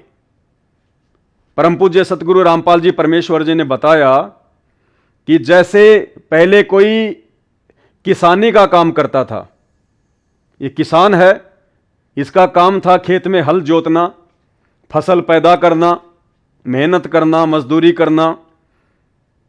तो ये चाहता था कि मेरे घर में मेरे काम धंधे को जानने वाली लड़की यदि आएगी तो आते ही वो मेरे काम धंधे में सहयोग करना शुरू कर देगी। इसे किसी प्रकार की विशेष कोई दिक्कत का सामना नहीं करना पड़ता था। किसान के घर में यदि किसान की लड़की आएगी शादी करके तो वो पहले से ही उस काम धंधे से परिचित है कि खेत में कौन कौन सी फसल कौन कौन से समय उगाई जाती है, कैसे फसल की कटाई करनी होती है, कैसे फिर अनाज निकाला जाता है, कैसे खेत में पानी दिया जाता है, कैसे खाद दिया जाता है। सारा काम वो लड़की जानती है पहले से। इसलिए ये सोचकर कि ज्यादा माथापच्ची करने की आवश्यकता ना पड़े और वो लड़की आते ही अपने उसी काम में लग जाए। केवल इस आधार से जो व्यक्ति जैसा काम करता था उसी काम से संबंधित लड़की वो अपने घर में अपनी पुत्र वधू के रूप में वो लेके आता था। तो वो लड़की आते ही सारा काम वो करने लग जाती थी। वो जानती थी कि खेत में धान कैसे उगाना है, खेत में पानी जो है वो कैसे देना है, गाय और भैंस आदि से कैसे दूध निकालना है, कैसे उनकी सेवा करनी है, कैसे उनको चारा डालना है, कैसे उनका दूध निकालना है, कैसे जो है खेतों में जो है मदद करवाई जाती है। उस लड़की को अच्छे से मालूम होता था क्योंकि पहले से वो किसान परिवार से होती है। वो अपने उस घर में सब कुछ देखती है और शादी करके जब वो एक किसान के घर में जाती थी तो उस लड़की को, उस बहन को, उस बेटी को काम करने में कोई दिक्कत, कोई अड़चन, कोई परेशानी का सामना नहीं करना पड़ता था। इसलिए जो व्यक्ति जैसा काम करता था वो चाहता था कि मेरे घर में उसी काम को जानने वाली लड़की यदि आएगी तो मुझे फायदा होगा। अब इस किसान के घर में यदि कोई सुनार की लड़की आ जाए तो वो तो काम बेचारी कर ही नहीं पाएगी। उसको तो कुछ आइडिया ही नहीं है, उसको तो आइडिया नहीं है उस बात का। इसलिए भाइयों और बहनों, पहले वर्ण व्यवस्था के अंतर्गत इस प्रकार से शादियां हुआ करती थी। अब जैसे कुम्हार है तो कुम्हार यह चाहता था कि मेरे घर में मेरे कार्य को जानने वाली लड़की आएगी तो मुझे आसानी होगी। उसको पता होगा कि मटके कैसे बनाए जाते हैं, मटके बनाने के लिए कौन सी मिट्टी अच्छी होती है, मिट्टी को कैसे रौंदा जाता है, मिट्टी से कैसे मटके बनाए जाते हैं, कैसे चाक चलाया जाता है, कैसे बर्तन बनाए जाते हैं। वो लड़की पहले से जानती होगी क्योंकि वो अपने पिता के घर पर उस काम को देख रही होती है। तो कुम्हार चाहता था कि मेरे घर पर कुम्हार की ही लड़की आए। अब इस कुम्हार के घर पर यदि कोई जाट की लड़की आ जाए, यदि कोई किसान की लड़की आ जाए तो सारे मटके फोड़ डालेगी बेचारे के। उसको बड़ी दिक्कत होगी उसको समझाने में, उसको बताने में। इसलिए जो व्यक्ति जैसा कार्य करता था उस कार्य को जानने वाली पुत्र वधू वो अपने घर में लेके आता था। ना कि धर्म और जातियों के आधार पर शादियां होती थी, कोई विवाह होता था। आगे चलकर ये धर्म बन गए, जातियां बन गई शैतान की प्रेरणा से। ये शैतान क्यों है, इसने क्यों ऐसा किया, क्यों इसने उस परमात्मा के बनाए गए इंसानों को आपस में बांट दिया, ऐसा करने से इसका क्या स्वार्थ है। ये सारी जानकारी आपको सृष्टि रचना सुनने से मिलेगी। केवल यूट्यूब पर सर्च करें सृष्टि रचना संत रामपाल जी भगवान, दूध का दूध पानी का पानी हो जाएगा। तो ये वर्ण व्यवस्था थी पहले, ना कि कोई धर्म और जातियां थी। आगे चलकर फिर हिंदू, मुस्लिम, सिख, ईसाई इन धर्मों में इंसान बट गया। उसके बाद वो अपने धर्म में शादियां करने लग गया। अपने अपने धर्म को लोग सर्वश्रेष्ठ समझने लगे। मुसलमान लोग मांस खाने लगे, हिंदू धर्म के लोग उनसे नफरत करने लगे। कि हम अपनी लड़की मुसलमान के घर में नहीं देंगे, वो तो मांस खाते हैं। मुसलमान हिंदू के घर में इसलिए अपनी लड़की नहीं देता था क्योंकि हिंदू जो है वो शराब पीते थे, तंबाकू खाते थे। मुसलमान धर्म में शराब और तंबाकू पीना बैन था, इसलिए अपनी लड़की वो नहीं दिया करते थे। तो आगे चल के इस प्रकार से लोग धर्मों में बंध गए और अपने अपने अधिकार क्षेत्र में ही शादियां करने लगे। बाकी और कोई लेन देन नहीं है। मुसलमान भी इंसान ही है, हिंदू भी इंसान ही है, सिख और ईसाई भी इंसान ही है। अब आगे देखिए, अब धर्म के नाम पर नफरत फैलाने का काम करने वाले लोग, जिनकी नजरों में धर्म की पहचान सिमट कर रह गई है, तो वो भाई बहन संत रामपाल जी के इस श्लोक को अच्छे से पढ़ लें। जीव हमारी जाति है, मानव धर्म हमारा, हिंदू मुस्लिम सिख ईसाई धर्म नहीं कोई न्यारा। परमेश्वर ने केवल जीव बनाया, इंसान बनाया, नर और नारी बनाई। परमेश्वर ने हिंदू मुस्लिम नहीं बनाए, किसी में कोई भेदभाव नहीं किया। हम सबका एक ही धर्म है, इंसानियत, मानव धर्म, जिसके अंदर दया है, रहम है, जो सत्यवादी है, जो विषय विकारों से दूर रहता है, जो नशा चोरी जारी इन सब से दूर रहता है, नेक नीति से खाता है, कमाता है, दूसरों को अच्छे से जीने देता है, वही सबसे बड़ा धर्म है, मानव धर्म, इंसानियत का धर्म। जीव हमारी जाति है, मानव धर्म हमारा, हिंदू मुस्लिम सिख ईसाई धर्म नहीं कोई न्यारा। लेकिन हमने हिंदू मुस्लिम की पहचान क्या बना ली? हमने क्या पहचान बना डाली? जिसने 300 रुपए का भगवा वस्त्र पहन रखा हो या पीतांबर पहन रखा हो, हमारी नजरों में वो हिंदू। अगर कोई मुसलमान भी 300 रुपए का ये कपड़ा पहन के कहीं बैठ जाए तो हमारी नजर में हिंदू। तो अगर आपको यह लगता है कि खाली पीले कपड़े पहनने से अगर हम हिंदू हैं, तो भाई हिंदुस्तान में तो 95% लोग ये पीतांबर नहीं पहनते। इन चंद बाबाओं को छोड़कर, इन चंद साधु संतों को छोड़कर कोई भी आदमी पीतांबर नहीं पहनता, भगवान नहीं पहनता। ये राम राम सीताराम लिखा हुआ, इस स्वास्तिक का चिन्ह लगा हुआ, ओम का चिन्ह लगा हुआ, ऐसे वस्त्र तो 95% लोग नहीं पहनते। तो क्या वो लोग हिंदू नहीं है? क्या यही पहचान है, खाली एक 300 रुपए का कपड़ा? और इधर मुसलमान यदि ये सोचता है कि मुसलमान की पहचान है ये टोपी,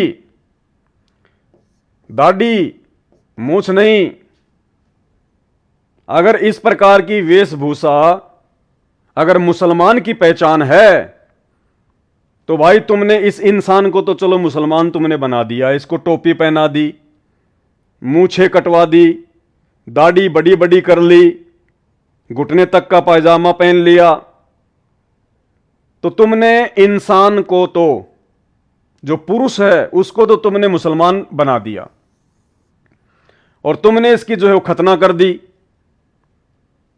तुमने इसकी सुन्नत करवा दी कि अब ये मुसलमान हो गया। तो आप लोगों ने पुरुष को तो मुसलमान जो है अपनी सोच आधार से आपने बना दिया, लेकिन इन माता और बहनों को आप कैसे मुसलमान बनाओगे? आप इनकी सुन्नत कैसे करोगे? आप इनकी खतना कैसे करोगे?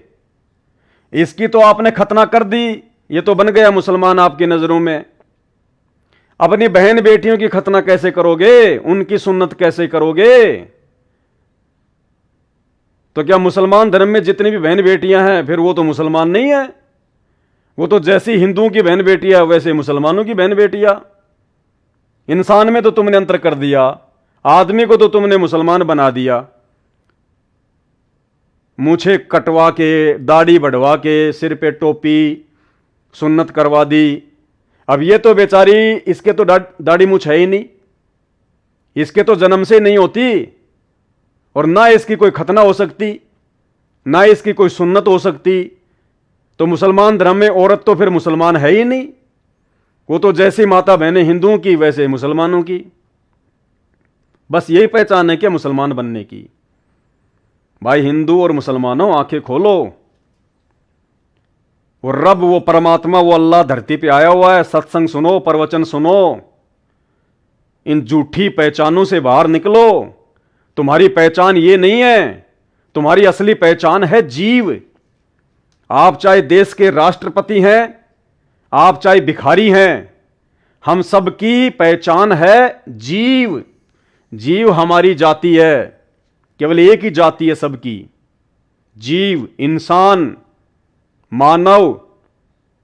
और मानव धर्म हमारा, जिसमें इंसानियत है, वो धार्मिक व्यक्ति है, केवल वही उसकी पहचान है, वही उसका धर्म है, और कोई धर्म नहीं है।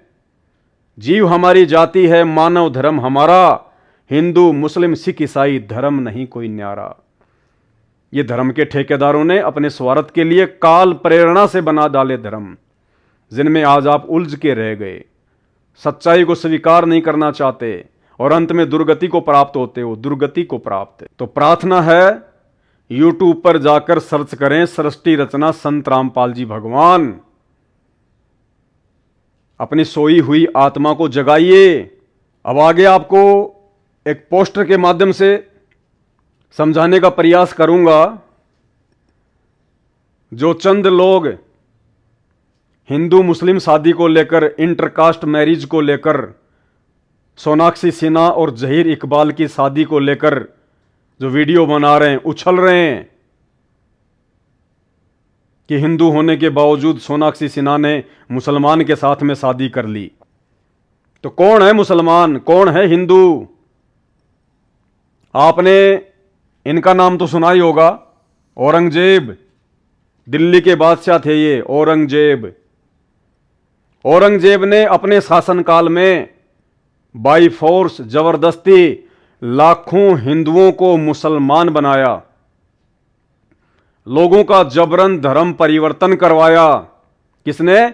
औरंगजेब ने लाखों हिंदुओं को मुसलमान बनाया। यानी वर्तमान में फिर उन लाखों मुसलमानों से कई लाखों संतानें पैदा हुई, फिर वो भी मुसलमान बनते चले गए। तो भाई ऐसा भी तो हो सकता है, जिस जहीर इकबाल नाम के मुस्लिम लड़के से हिंदू धर्म को फॉलो करने वाली शत्रुघ्न सिन्हा की बेटी सोनाक्षी सिन्हा की शादी हो रही है, वो भी हो सकता है उसी परंपरा का मुसलमान हो। वो भी हो सकता है इसी परंपरा वाला मुसलमान हो जो हिंदू से मुसलमान बना था। कोई बायोडाटा तो है नहीं कि औरंगजेब ने किन किन को मुसलमान बनाया था। तो हो सकता है वो मुस्लिम लड़का जहीर इकबाल जो सोनाक्षी सिन्हा से शादी कर रहा है, वो भी क्या पता इसी परंपरा से हो, जो नकली मुसलमान औरंगजेब ने बनाए थे, जो पहले हिंदू थे फिर उनको मुसलमान बना दिया। मतलब औरंगजेब ने हिंदुओं को मुसलमान बनाया, यानी अल्लाह ने नहीं बनाया।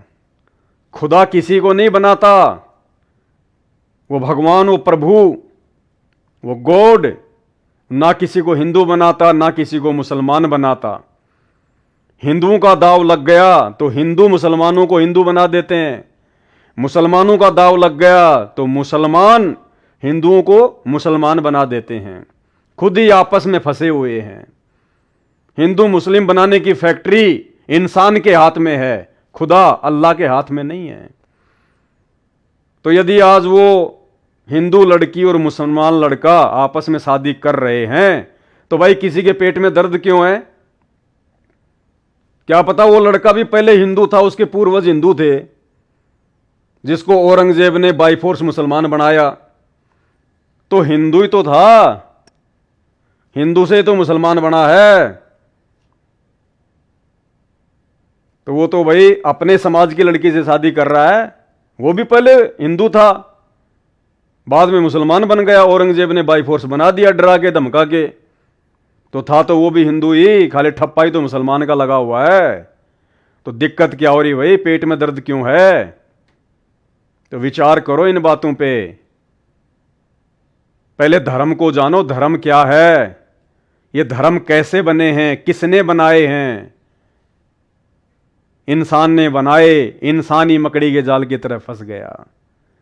भाई इन बेड़ियों को तोड़ो, इस मकड़ी के जाल को तोड़ो। और ये धर्म और जातियों की बेड़ियां अब इंसान के बस की बात नहीं वो तोड़ सके। शैतान के द्वारा बांधी गई ये बेड़ियां धर्म और जातियों की, इनको केवल अल्लाह अकबर ही काट सकता है। वो परमपिता परमेश्वर भगवान पूर्ण परमात्मा ही काट सकता है। और काटने के लिए आज स्वयं सतगुरु रामपाल जी के रूप में धरती पे प्रकट है और 2028 के बाद में काट के रहेगा। इस संसार में जितने भी मनमुखी धर्म हैं, हिंदू, मुस्लिम, सिख, ईसाई, जैनी, यहूदी, फारसी, मंगोली, ये सारे के सारे धर्म 2028 के बाद ये आदि सनातन मानव धर्म में तब्दील हो जाएंगे। आदि सनातन मानव धर्म, सबसे पहले आदि सनातन धर्म था। उसी आदि सनातन धर्म के प्रवर्तक स्वयं सतगुरु रामपाल जी परमेश्वर जी हैं, जिनका वैदिक नाम कबीर देव है, जो चारों युगों में आते हैं, भिन्न भिन्न रूप धारण करके आते हैं। आप और हम इंसानों को समझाते हैं कि ये मनुष्य जीवन आपस में लड़ने झगड़ने के लिए नहीं मिला है, ये परमात्मा की भक्ति करके, इबादत करके 84 लाख योनियों से छुटकारा प्राप्त करने के लिए मिला है।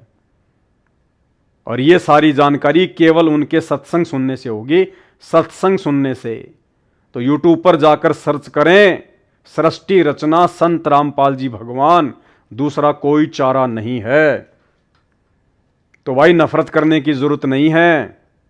अगर वो हिंदू मुस्लिम आपस में शादी कर रहे हैं तो आपने इस बात को समझना होगा, ना वो लड़की हिंदू है और ना वो लड़का मुसलमान है, वो केवल इंसान है, इंसान।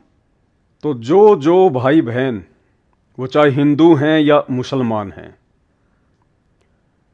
और जब कोई इंटरकास्ट मैरिज होती है हिंदू और मुस्लिम के बीच में, और जो लोग उन बातों को मुद्दा बना के खड़े हो जाते हैं, समाज में नफरत फैलाने का काम करते हैं, धर्म के नाम पर लोगों को बांटना शुरू कर देते हैं, ऐसे लोगों को मैं समझाना चाहूंगा, तो प्रकृति के नियमों के अनुसार इंसान से इंसान की शादी जायज है। ये एक इंसान है और ये भी एक इंसान है, ये नर है, ये नारी है।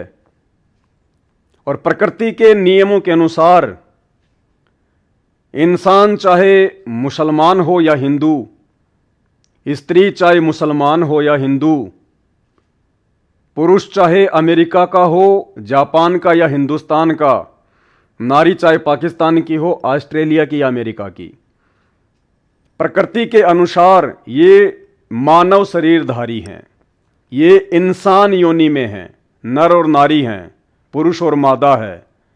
तो प्रकृति के बनाए नियमों के अनुसार इन दोनों की शादी जायज है।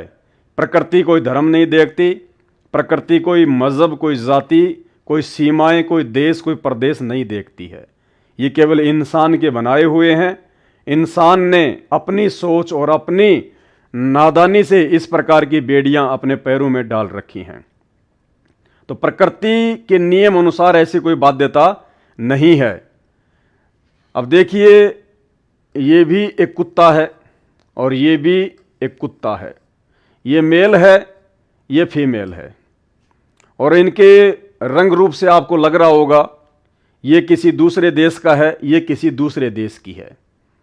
भले ये किसी दूसरे देश का है, ये किसी दूसरे देश की है, इस कुत्ते की प्रजाति कुछ और है, इस कुतिया की प्रजाति कुछ और है, लेकिन इनके शारीरिक मिलन से कुत्ता ही पैदा होगा, क्योंकि इनकी जाति एक है। इनकी प्रजाति हो सकता है अलग अलग हैं, लेकिन इनकी मुख्य जाति केवल एक ही है, डॉग, कुत्ता। इनकी प्रजाति यानी इनकी नस्ल भले ही अलग अलग हैं, ये दोनों अलग अलग देश के हैं, लेकिन हैं ये प्रकृति की नजरों में एक ही जीव हैं, कुत्ता। तो ये चाहे अमेरिका का हो, ये चाहे जापान की हो, ये चाहे हिंदू के घर में पला हो, ये चाहे मुसलमान के घर में पली हो, जब इनकी शादी होगी अर्थात इनका शारीरिक मिलन होगा तो इनसे कुत्ते ही पैदा होंगे। प्रकृति की नजरों में इनका शारीरिक मिलन जायज है। नाजायज कैसे होगा? यदि इस कुत्ते का इसके साथ में मिलन करना चाहो तो प्रकृति के नियमों के अनुसार यह नाजायज होगा। इस कुतिया का मिलन यदि आप इससे करना चाहो तो प्रकृति के नियमों के विपरीत होगा। कोई संतान उत्पन्न नहीं होगी, कोई बच्चा उत्पन्न नहीं होगा और प्रकृति के नियमों के विपरीत होगा। और इसके अलावा यह भी एक नाचने गाने और बजाने वाली नाटक मंडली का हिस्सा है। नाम है शाहरुख खान। इंसानों के द्वारा बनाए गए धर्म आधार से ये मुसलमान है। और ये जो लड़की है इसका नाम है गौरी खान। ये पहले हिंदू थी, बाद में ये मुसलमान बन गई, आपके नाम के आगे खान लगाने लग गई, गौरी खान। तो ये मुसलमान, ये हिंदू, प्रकृति के नियमों के अनुसार इनकी शादी जायज़ है। और जब इन्होंने शादी की तो इनके बच्चे भी हुए, एक ये और एक ये। तो ये जायज़ है, नाजायज़ नहीं है। प्रकृति ना हिंदू देखती, ना मुसलमान देखती, ना पाकिस्तान का देखती, ना हिंदुस्तान का देखती। ये नवाब पटौदी है, ये कोई समय क्रिकेट का हिस्सा था, मुसलमान धर्म से संबंधित था और इसने शादी की मौसमी चटर्जी से, जो कि एक नाचने गाने बजाने वाली मंडली से संबंधित है, जिसको आप बॉलीवुड कहते हैं। तो धर्म आधार से ये मुसलमान और ये हिंदू, इन दोनों ने शादी की और इन दोनों ने शादी की तो इनके जैसा ही बच्चा पैदा हुआ, सैफ अली खान, जो कि इन्हीं की तरह एक नाचने गाने बजाने वाली मंडली का हिस्सा है। तो प्रकृति के नियमों के अनुसार यह शादी भी जायज, क्योंकि मुसलमान धर्म इंसान ने बनाया, हिंदू धर्म इंसान ने बनाया, प्रकृति ने केवल इनको मनुष्य बनाया, इंसान बनाया। तो इन दोनों ने शादी की और इनके जो बच्चा पैदा हुआ ये आपकी आंखों के सामने, सैफ अली खान। तो ये जायज है। फिर इसका बेटा सैफ अली खान मुसलमान धर्म, और इसने शादी की हिंदू धर्म की लड़की से, करीना कपूर से। ये भी इन्हीं की तरह नाचने गाने बजाने वाली मंडली का हिस्सा है, लोगों का मनोरंजन करती है चंद पैसों के लिए, जिसको आप बॉलीवुड की एक्ट्रेस कहते हैं। तो इन दोनों ने शादी की और जब इन्होंने शादी की तो इनके भी बच्चे हो गए, तैमूर, कैमूर, सैमूर, शायद 3-4 हैं इनके।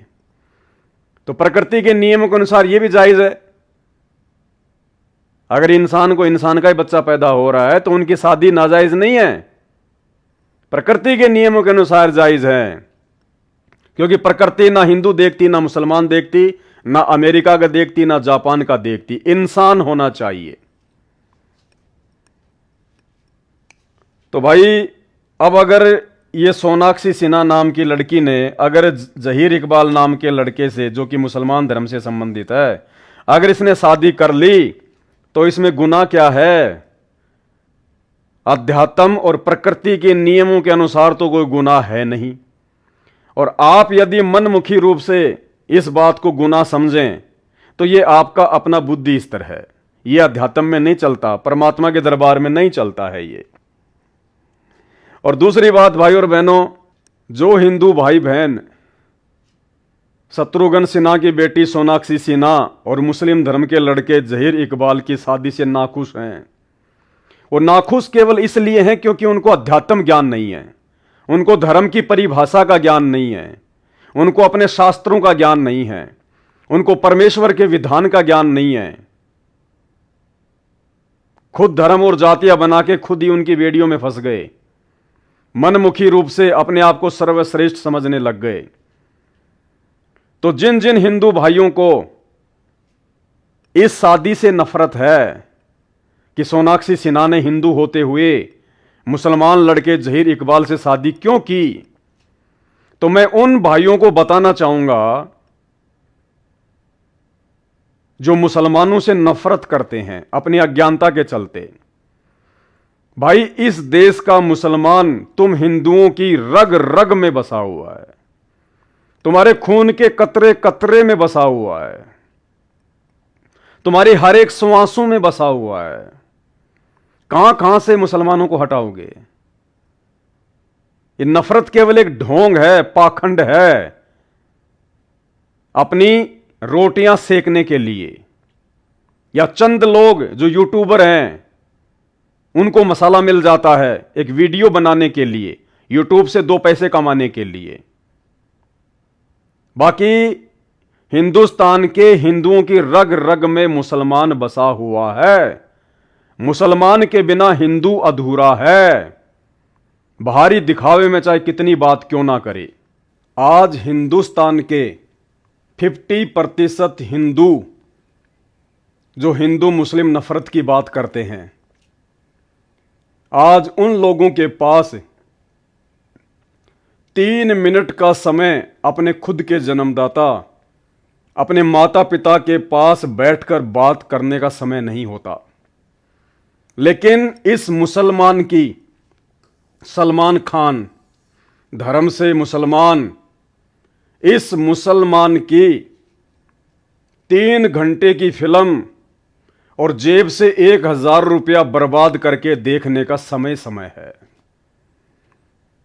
खुद के माता पिता से बैठकर बात करने का समय नहीं है, खुद के माता पिता की बात ध्यान से सुनने का समय नहीं है। लेकिन उन हिंदुओं के पास जेब से पैसे खर्च करके और इस नंगड़ व्यक्ति की, नंगड़ क्योंकि ये नंगा है आपके सामने, इस नंगड़ व्यक्ति की फिल्म अपनी जवान बहन बेटी के साथ में पिक्चर हॉल में बैठकर 3-3 घंटे देखने का समय है। और फिर भी मुसलमान से नफरत।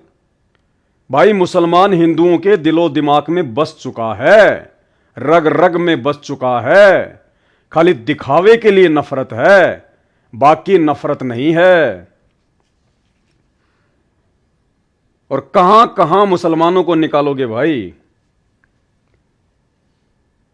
मुसलमानों से नफरत करने वाले मेरे हिंदू भाइयों, कहां कहां मुसलमानों से पीछे हटोगे? जब तुम बीमार होकर हॉस्पिटल में जाते हो तो डॉक्टर से फिर ये क्यों नहीं पूछते कि डॉक्टर हिंदू है या मुसलमान? डॉक्टर से भी पूछा करो कि डॉक्टर साहब आप हिंदू हो या मुसलमान, क्योंकि मैं तो मुसलमानों से नफरत करता हूं, मैं तो मेरा ऑपरेशन मुसलमान से कराऊंगा ही नहीं, मुसलमान डॉक्टर की मुझे आवश्यकता है ही नहीं। लेकिन उस समय तो बात तुम्हारी जान के ऊपर आती है, तुम्हें अपनी जान बचानी है ना, तो तुम नहीं देखते कि डॉक्टर हिंदू है या मुसलमान है, झट से ट्रीटमेंट शुरू करवा देते हो।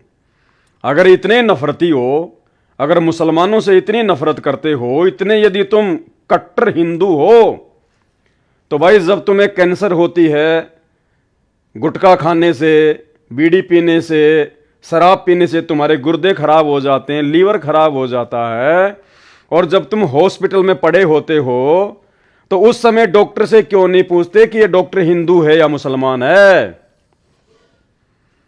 जब तुम्हारे को ब्लड की आवश्यकता होती है तो उस समय डॉक्टर से क्यों नहीं पूछते कि डॉक्टर साहब रुकिए, मैं कट्टर हिंदू हूं, मुझे ये बताइए कि जो खून मुझे चढ़ाया जा रहा है ये हिंदू का है या मुसलमान का है? क्यों नहीं पूछते भाई? तुम तो कट्टर हिंदू हो ना, मुसलमानों से नफरत करते हो ना, तो ब्लड डोनेशन तो मुसलमान भी करते हैं इस देश में, तो उस समय आप क्यों नहीं पूछते? क्योंकि उस समय तो आपके प्राणों के ऊपर बात आ रही होती है, आपको अपनी जान बचानी होती है, उस समय आप नहीं पूछोगे। लेकिन समाज में नफरत फैलाने के लिए सोशल मीडिया पर कुछ भी बकोगे। जिस ट्रेन में आप यात्रा करते हो उस ट्रेन की टिकट बुक करवाने से पहले यह क्यों नहीं पूछते विंडो पर कि ट्रेन का ड्राइवर हिंदू है या मुसलमान है? क्यों नहीं पूछते भाई?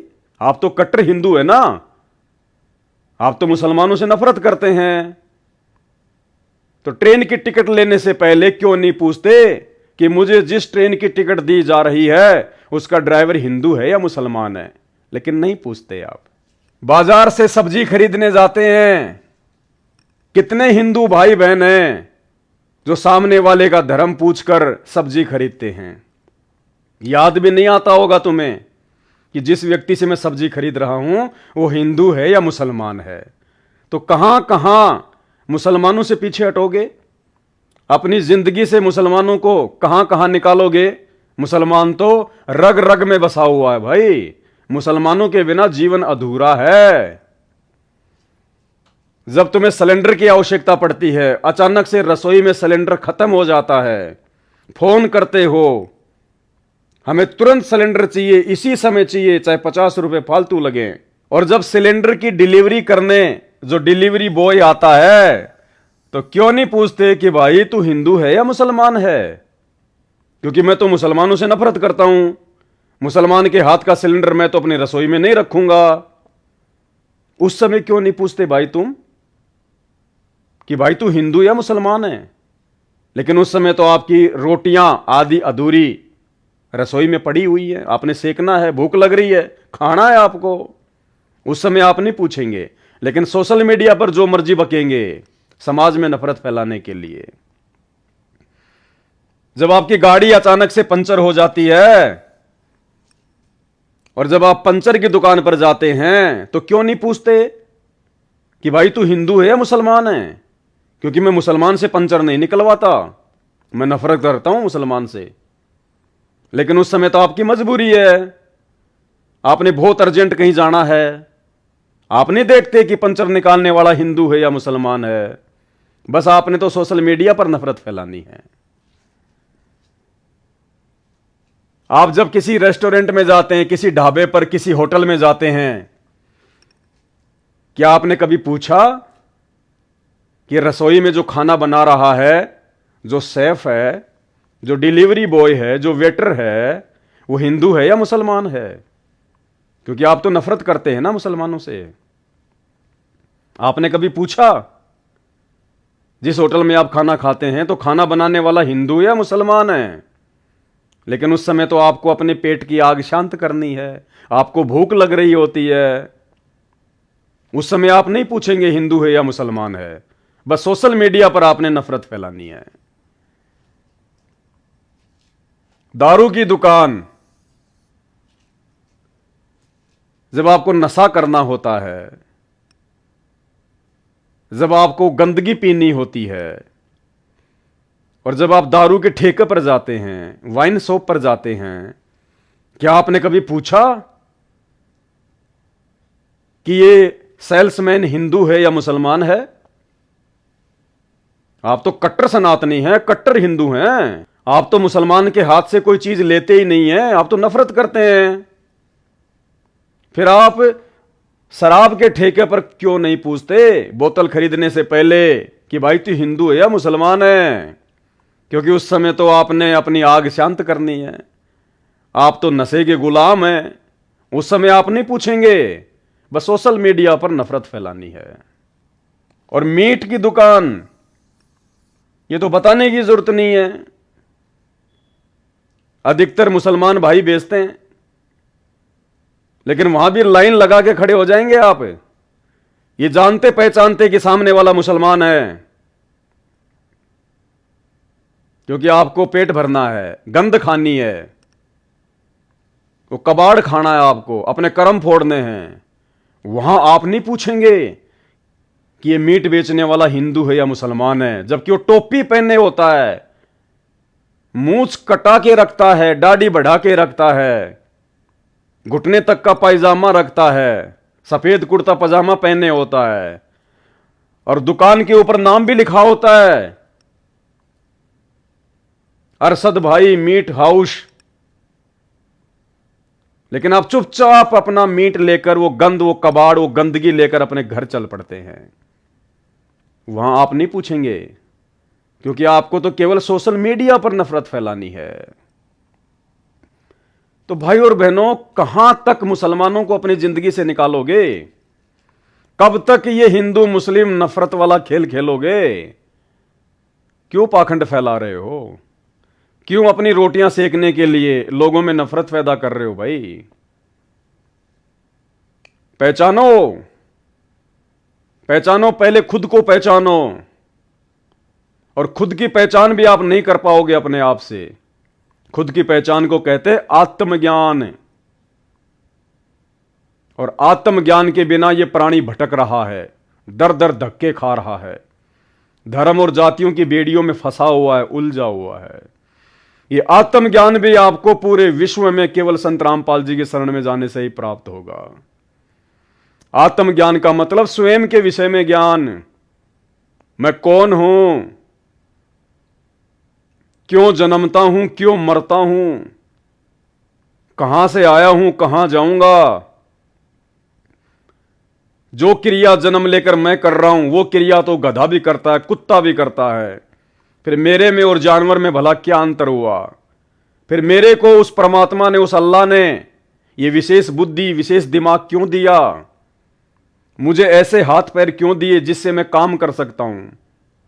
मुझे ऐसी बुद्धि, ऐसी सोच क्यों दी जो मैं अन्य से ज्यादा सोच सकता हूं, चिंतन विचार विमर्श कर सकता हूं, मंथन कर सकता हूं। यह होता है आत्मज्ञान। मेरे दादा मर गए, मेरे परदादा मर गए, ऐसे ही मैं मर जाऊंगा, क्यों मेरा जन्म हुआ, क्या मकसद है? यह है आत्मज्ञान। और यह आत्मज्ञान तत्वदर्शी संत की शरण में आए बिना, उनके सत्संगों को सुने बिना आप लाख जन्म भी प्राप्त नहीं कर सकते। उसके बाद शुरू होता है परमात्म ज्ञान। जब स्वयं के विषय में आत्मज्ञान हो जाए फिर आवश्यकता पड़ती है परमात्म ज्ञान की, कि फिर इसका समाधान क्या है, जन्म और मरण से छुटकारा प्राप्त करने का उपाय क्या है, छुटकारा प्राप्त करके मैं जाऊंगा कहां, कैसे मेरी मुक्ति होगी। वो फिर परमात्म ज्ञान है जो सतगुरु की शरण में आने से प्राप्त होगा। और वो आत्मज्ञानी, वो परमात्म ज्ञानी, वो ब्रह्म ज्ञानी, वो महाज्ञानी आज इस पूरे ब्रह्मांड में केवल एकमात्र परमेश्वर सतगुरु रामपाल जी हैं। केवल परमेश्वर सतगुरु रामपाल जी। अभी मौका है भाइयों और बहनों कि आप लोगों के समकालीन वो परमात्मा धरती पर प्रकट है। आज आप चाहे हिंदू हैं, चाहे मुसलमान हैं, किसी भी धर्म और जाति से हैं, कोई फर्क नहीं पड़ता। बस इतना है, आप इंसान हैं, आप एक मनुष्य हैं, एक जीव है, और आपका जन्म केवल परमात्मा की भक्ति के लिए हुआ है। और परमात्मा की भक्ति और परमात्मा की प्राप्ति केवल सतगुरु रामपाल जी के सत्संग सुनने से ही प्राप्त हो सकती है, उनकी शरण में आने से ही प्राप्त हो सकती है। दूसरा धरती पर कोई रास्ता नहीं है। कहीं भी भटक लेना, कितने ही अपने आप में चतुर बन के घूमते रहना, अंत में दुर्गति, दुर्गति, जीते जी यहां दुर्गति, और मरने के बाद 84 लाख योनियों में दुर्गति।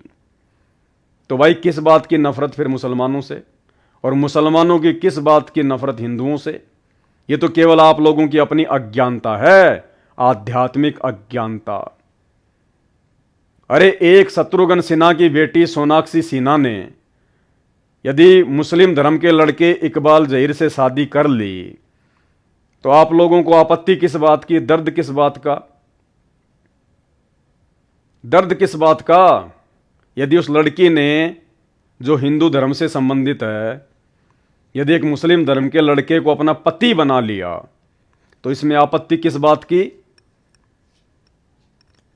इस देश में कितने मुस्लिम हैं जो राष्ट्रपति रह चुके हैं, कितने मुस्लिम हैं जो उपराष्ट्रपति रह चुके हैं? ये देखिएगा, ये जानते होंगे आप इन सबको। ये वो महापुरुष हैं जो मुस्लिम धर्म से संबंधित थे और इस देश के राष्ट्रपति और उपराष्ट्रपति पद पर रह चुके हैं। यानी ये पूरे देश के पति बन चुके हैं। राष्ट्रपति, राष्ट्र यानी देश, और पति यानी स्वामी, मालिक। ये मुसलमान पूरे हिंदुस्तान के पति रह चुके हैं। और आज यदि सोनाक्षी सिन्हा ने एक मुसलमान को अपना पति बना लिया, उसमें आपको दिक्कत हो गई। ये तो पूरे देश के पति रह चुके हैं। तो भाई अपने जिंदगी से मुसलमानों को कहां कहां निकालोगे?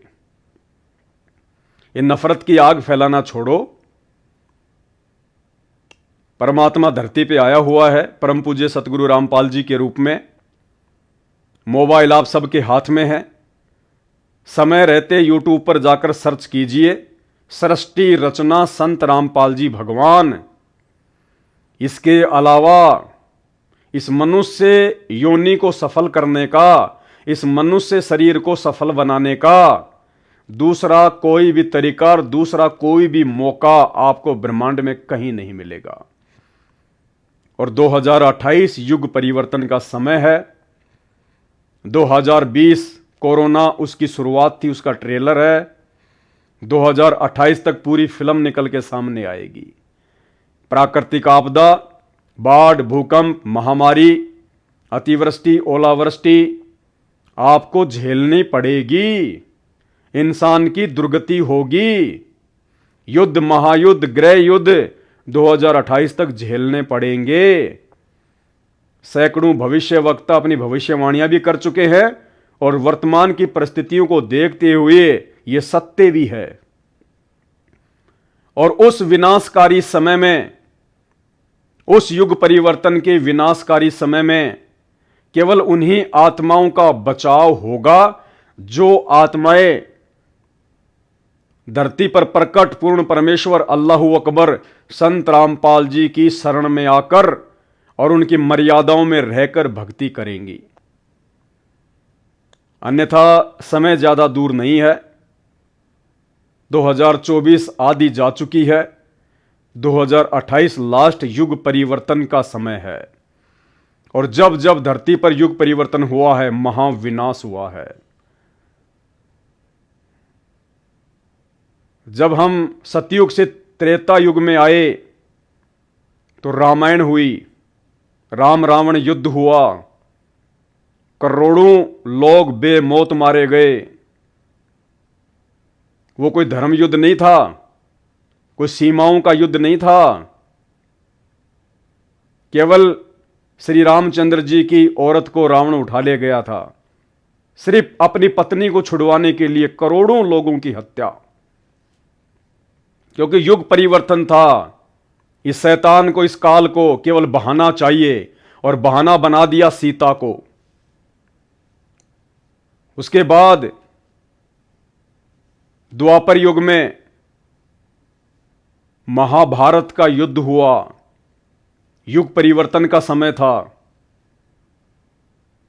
और महाभारत का युद्ध कोई धर्म युद्ध नहीं था, कोई सीमाओं का युद्ध नहीं था, आपस का भाई बंटवारा कौरव और पांडवों के बीच में। और इस शैतान ने, इस काल ने उन दो परिवारों को निमित्त बनाकर करोड़ों लोगों को मौत के घाट उतार दिया। इसको केवल बहाना चाहिए था और बहाना बना दिया कौरव पांडवों का आपसी राज्य बंटवारा। अब भाई और बहनों, हम इस कलयुग से 1000 वर्ष के लिए सतयुग में जाने वाले हैं। मिनी सतयुग में महाविनाश होगा और 2028 उसकी डेट है। अगर बचाव चाहिए तो केवल एक ही रास्ता है, परम पूज्य सतगुरु रामपाल जी परमेश्वर। आज आपको हम प्रेम से समझा रहे हैं, आपसे हाथ जोड़ के विनती कर रहे हैं, प्रार्थना कर रहे हैं। समझ जाओगे तो आप भी बचोगे, आपका परिवार भी बचेगा। नहीं समझोगे, उनके सत्संग सुनना शुरू नहीं करोगे, उनकी शरण ग्रहण नहीं करोगे, तो कल को मजबूरन नाक रगड़कर उनकी शरण में आना पड़ेगा यदि जीवित रहे तो। अन्यथा अपने प्राणों की रक्षा का धरती पर दूसरा कोई भी साधन आपको नजर नहीं आएगा। तो हाथ जोड़ के विनती है, प्रार्थना है, विनती कर सकते हैं, क्योंकि हम मानव धर्मी हैं। हम ना हिंदू हैं, ना मुसलमान, ना जैनी, ना सिख। संत रामपाल जी के जितने भी भगत हैं, जितने भी फॉलोवर हैं, वो सब मानव धर्मी हैं। जीव हमारी जाति है, मानव धर्म हमारा। हिंदू, मुस्लिम, सिख, ईसाई धर्म नहीं कोई न्यारा। ना मैं हिंदू, ना मैं मुस्लिम, ना मैं सिख, ईसाई, और मानवता है धर्म आदि सनातन, बाकी सब कसाई। एक मानव धर्म को छोड़कर, संत रामपाल जी परमेश्वर जी के मानव धर्म को छोड़कर वर्तमान में धरती पर जितने भी धर्म हैं वो कसाई की श्रेणी में है। क्योंकि सब नशा करते हैं, सब चोरी जारी, मिलावट, व्यभिचार, शराब का भक्षण, 2 पैसे के लिए झूठ, वो कसाई की श्रेणी में है।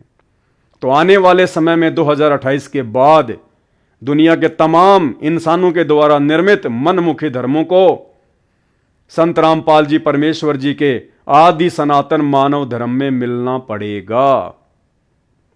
दूसरा कोई ऑप्शन नहीं है। बंदी छोड़ सतगुरु रामपाल जी परमेश्वर जी की जय हो।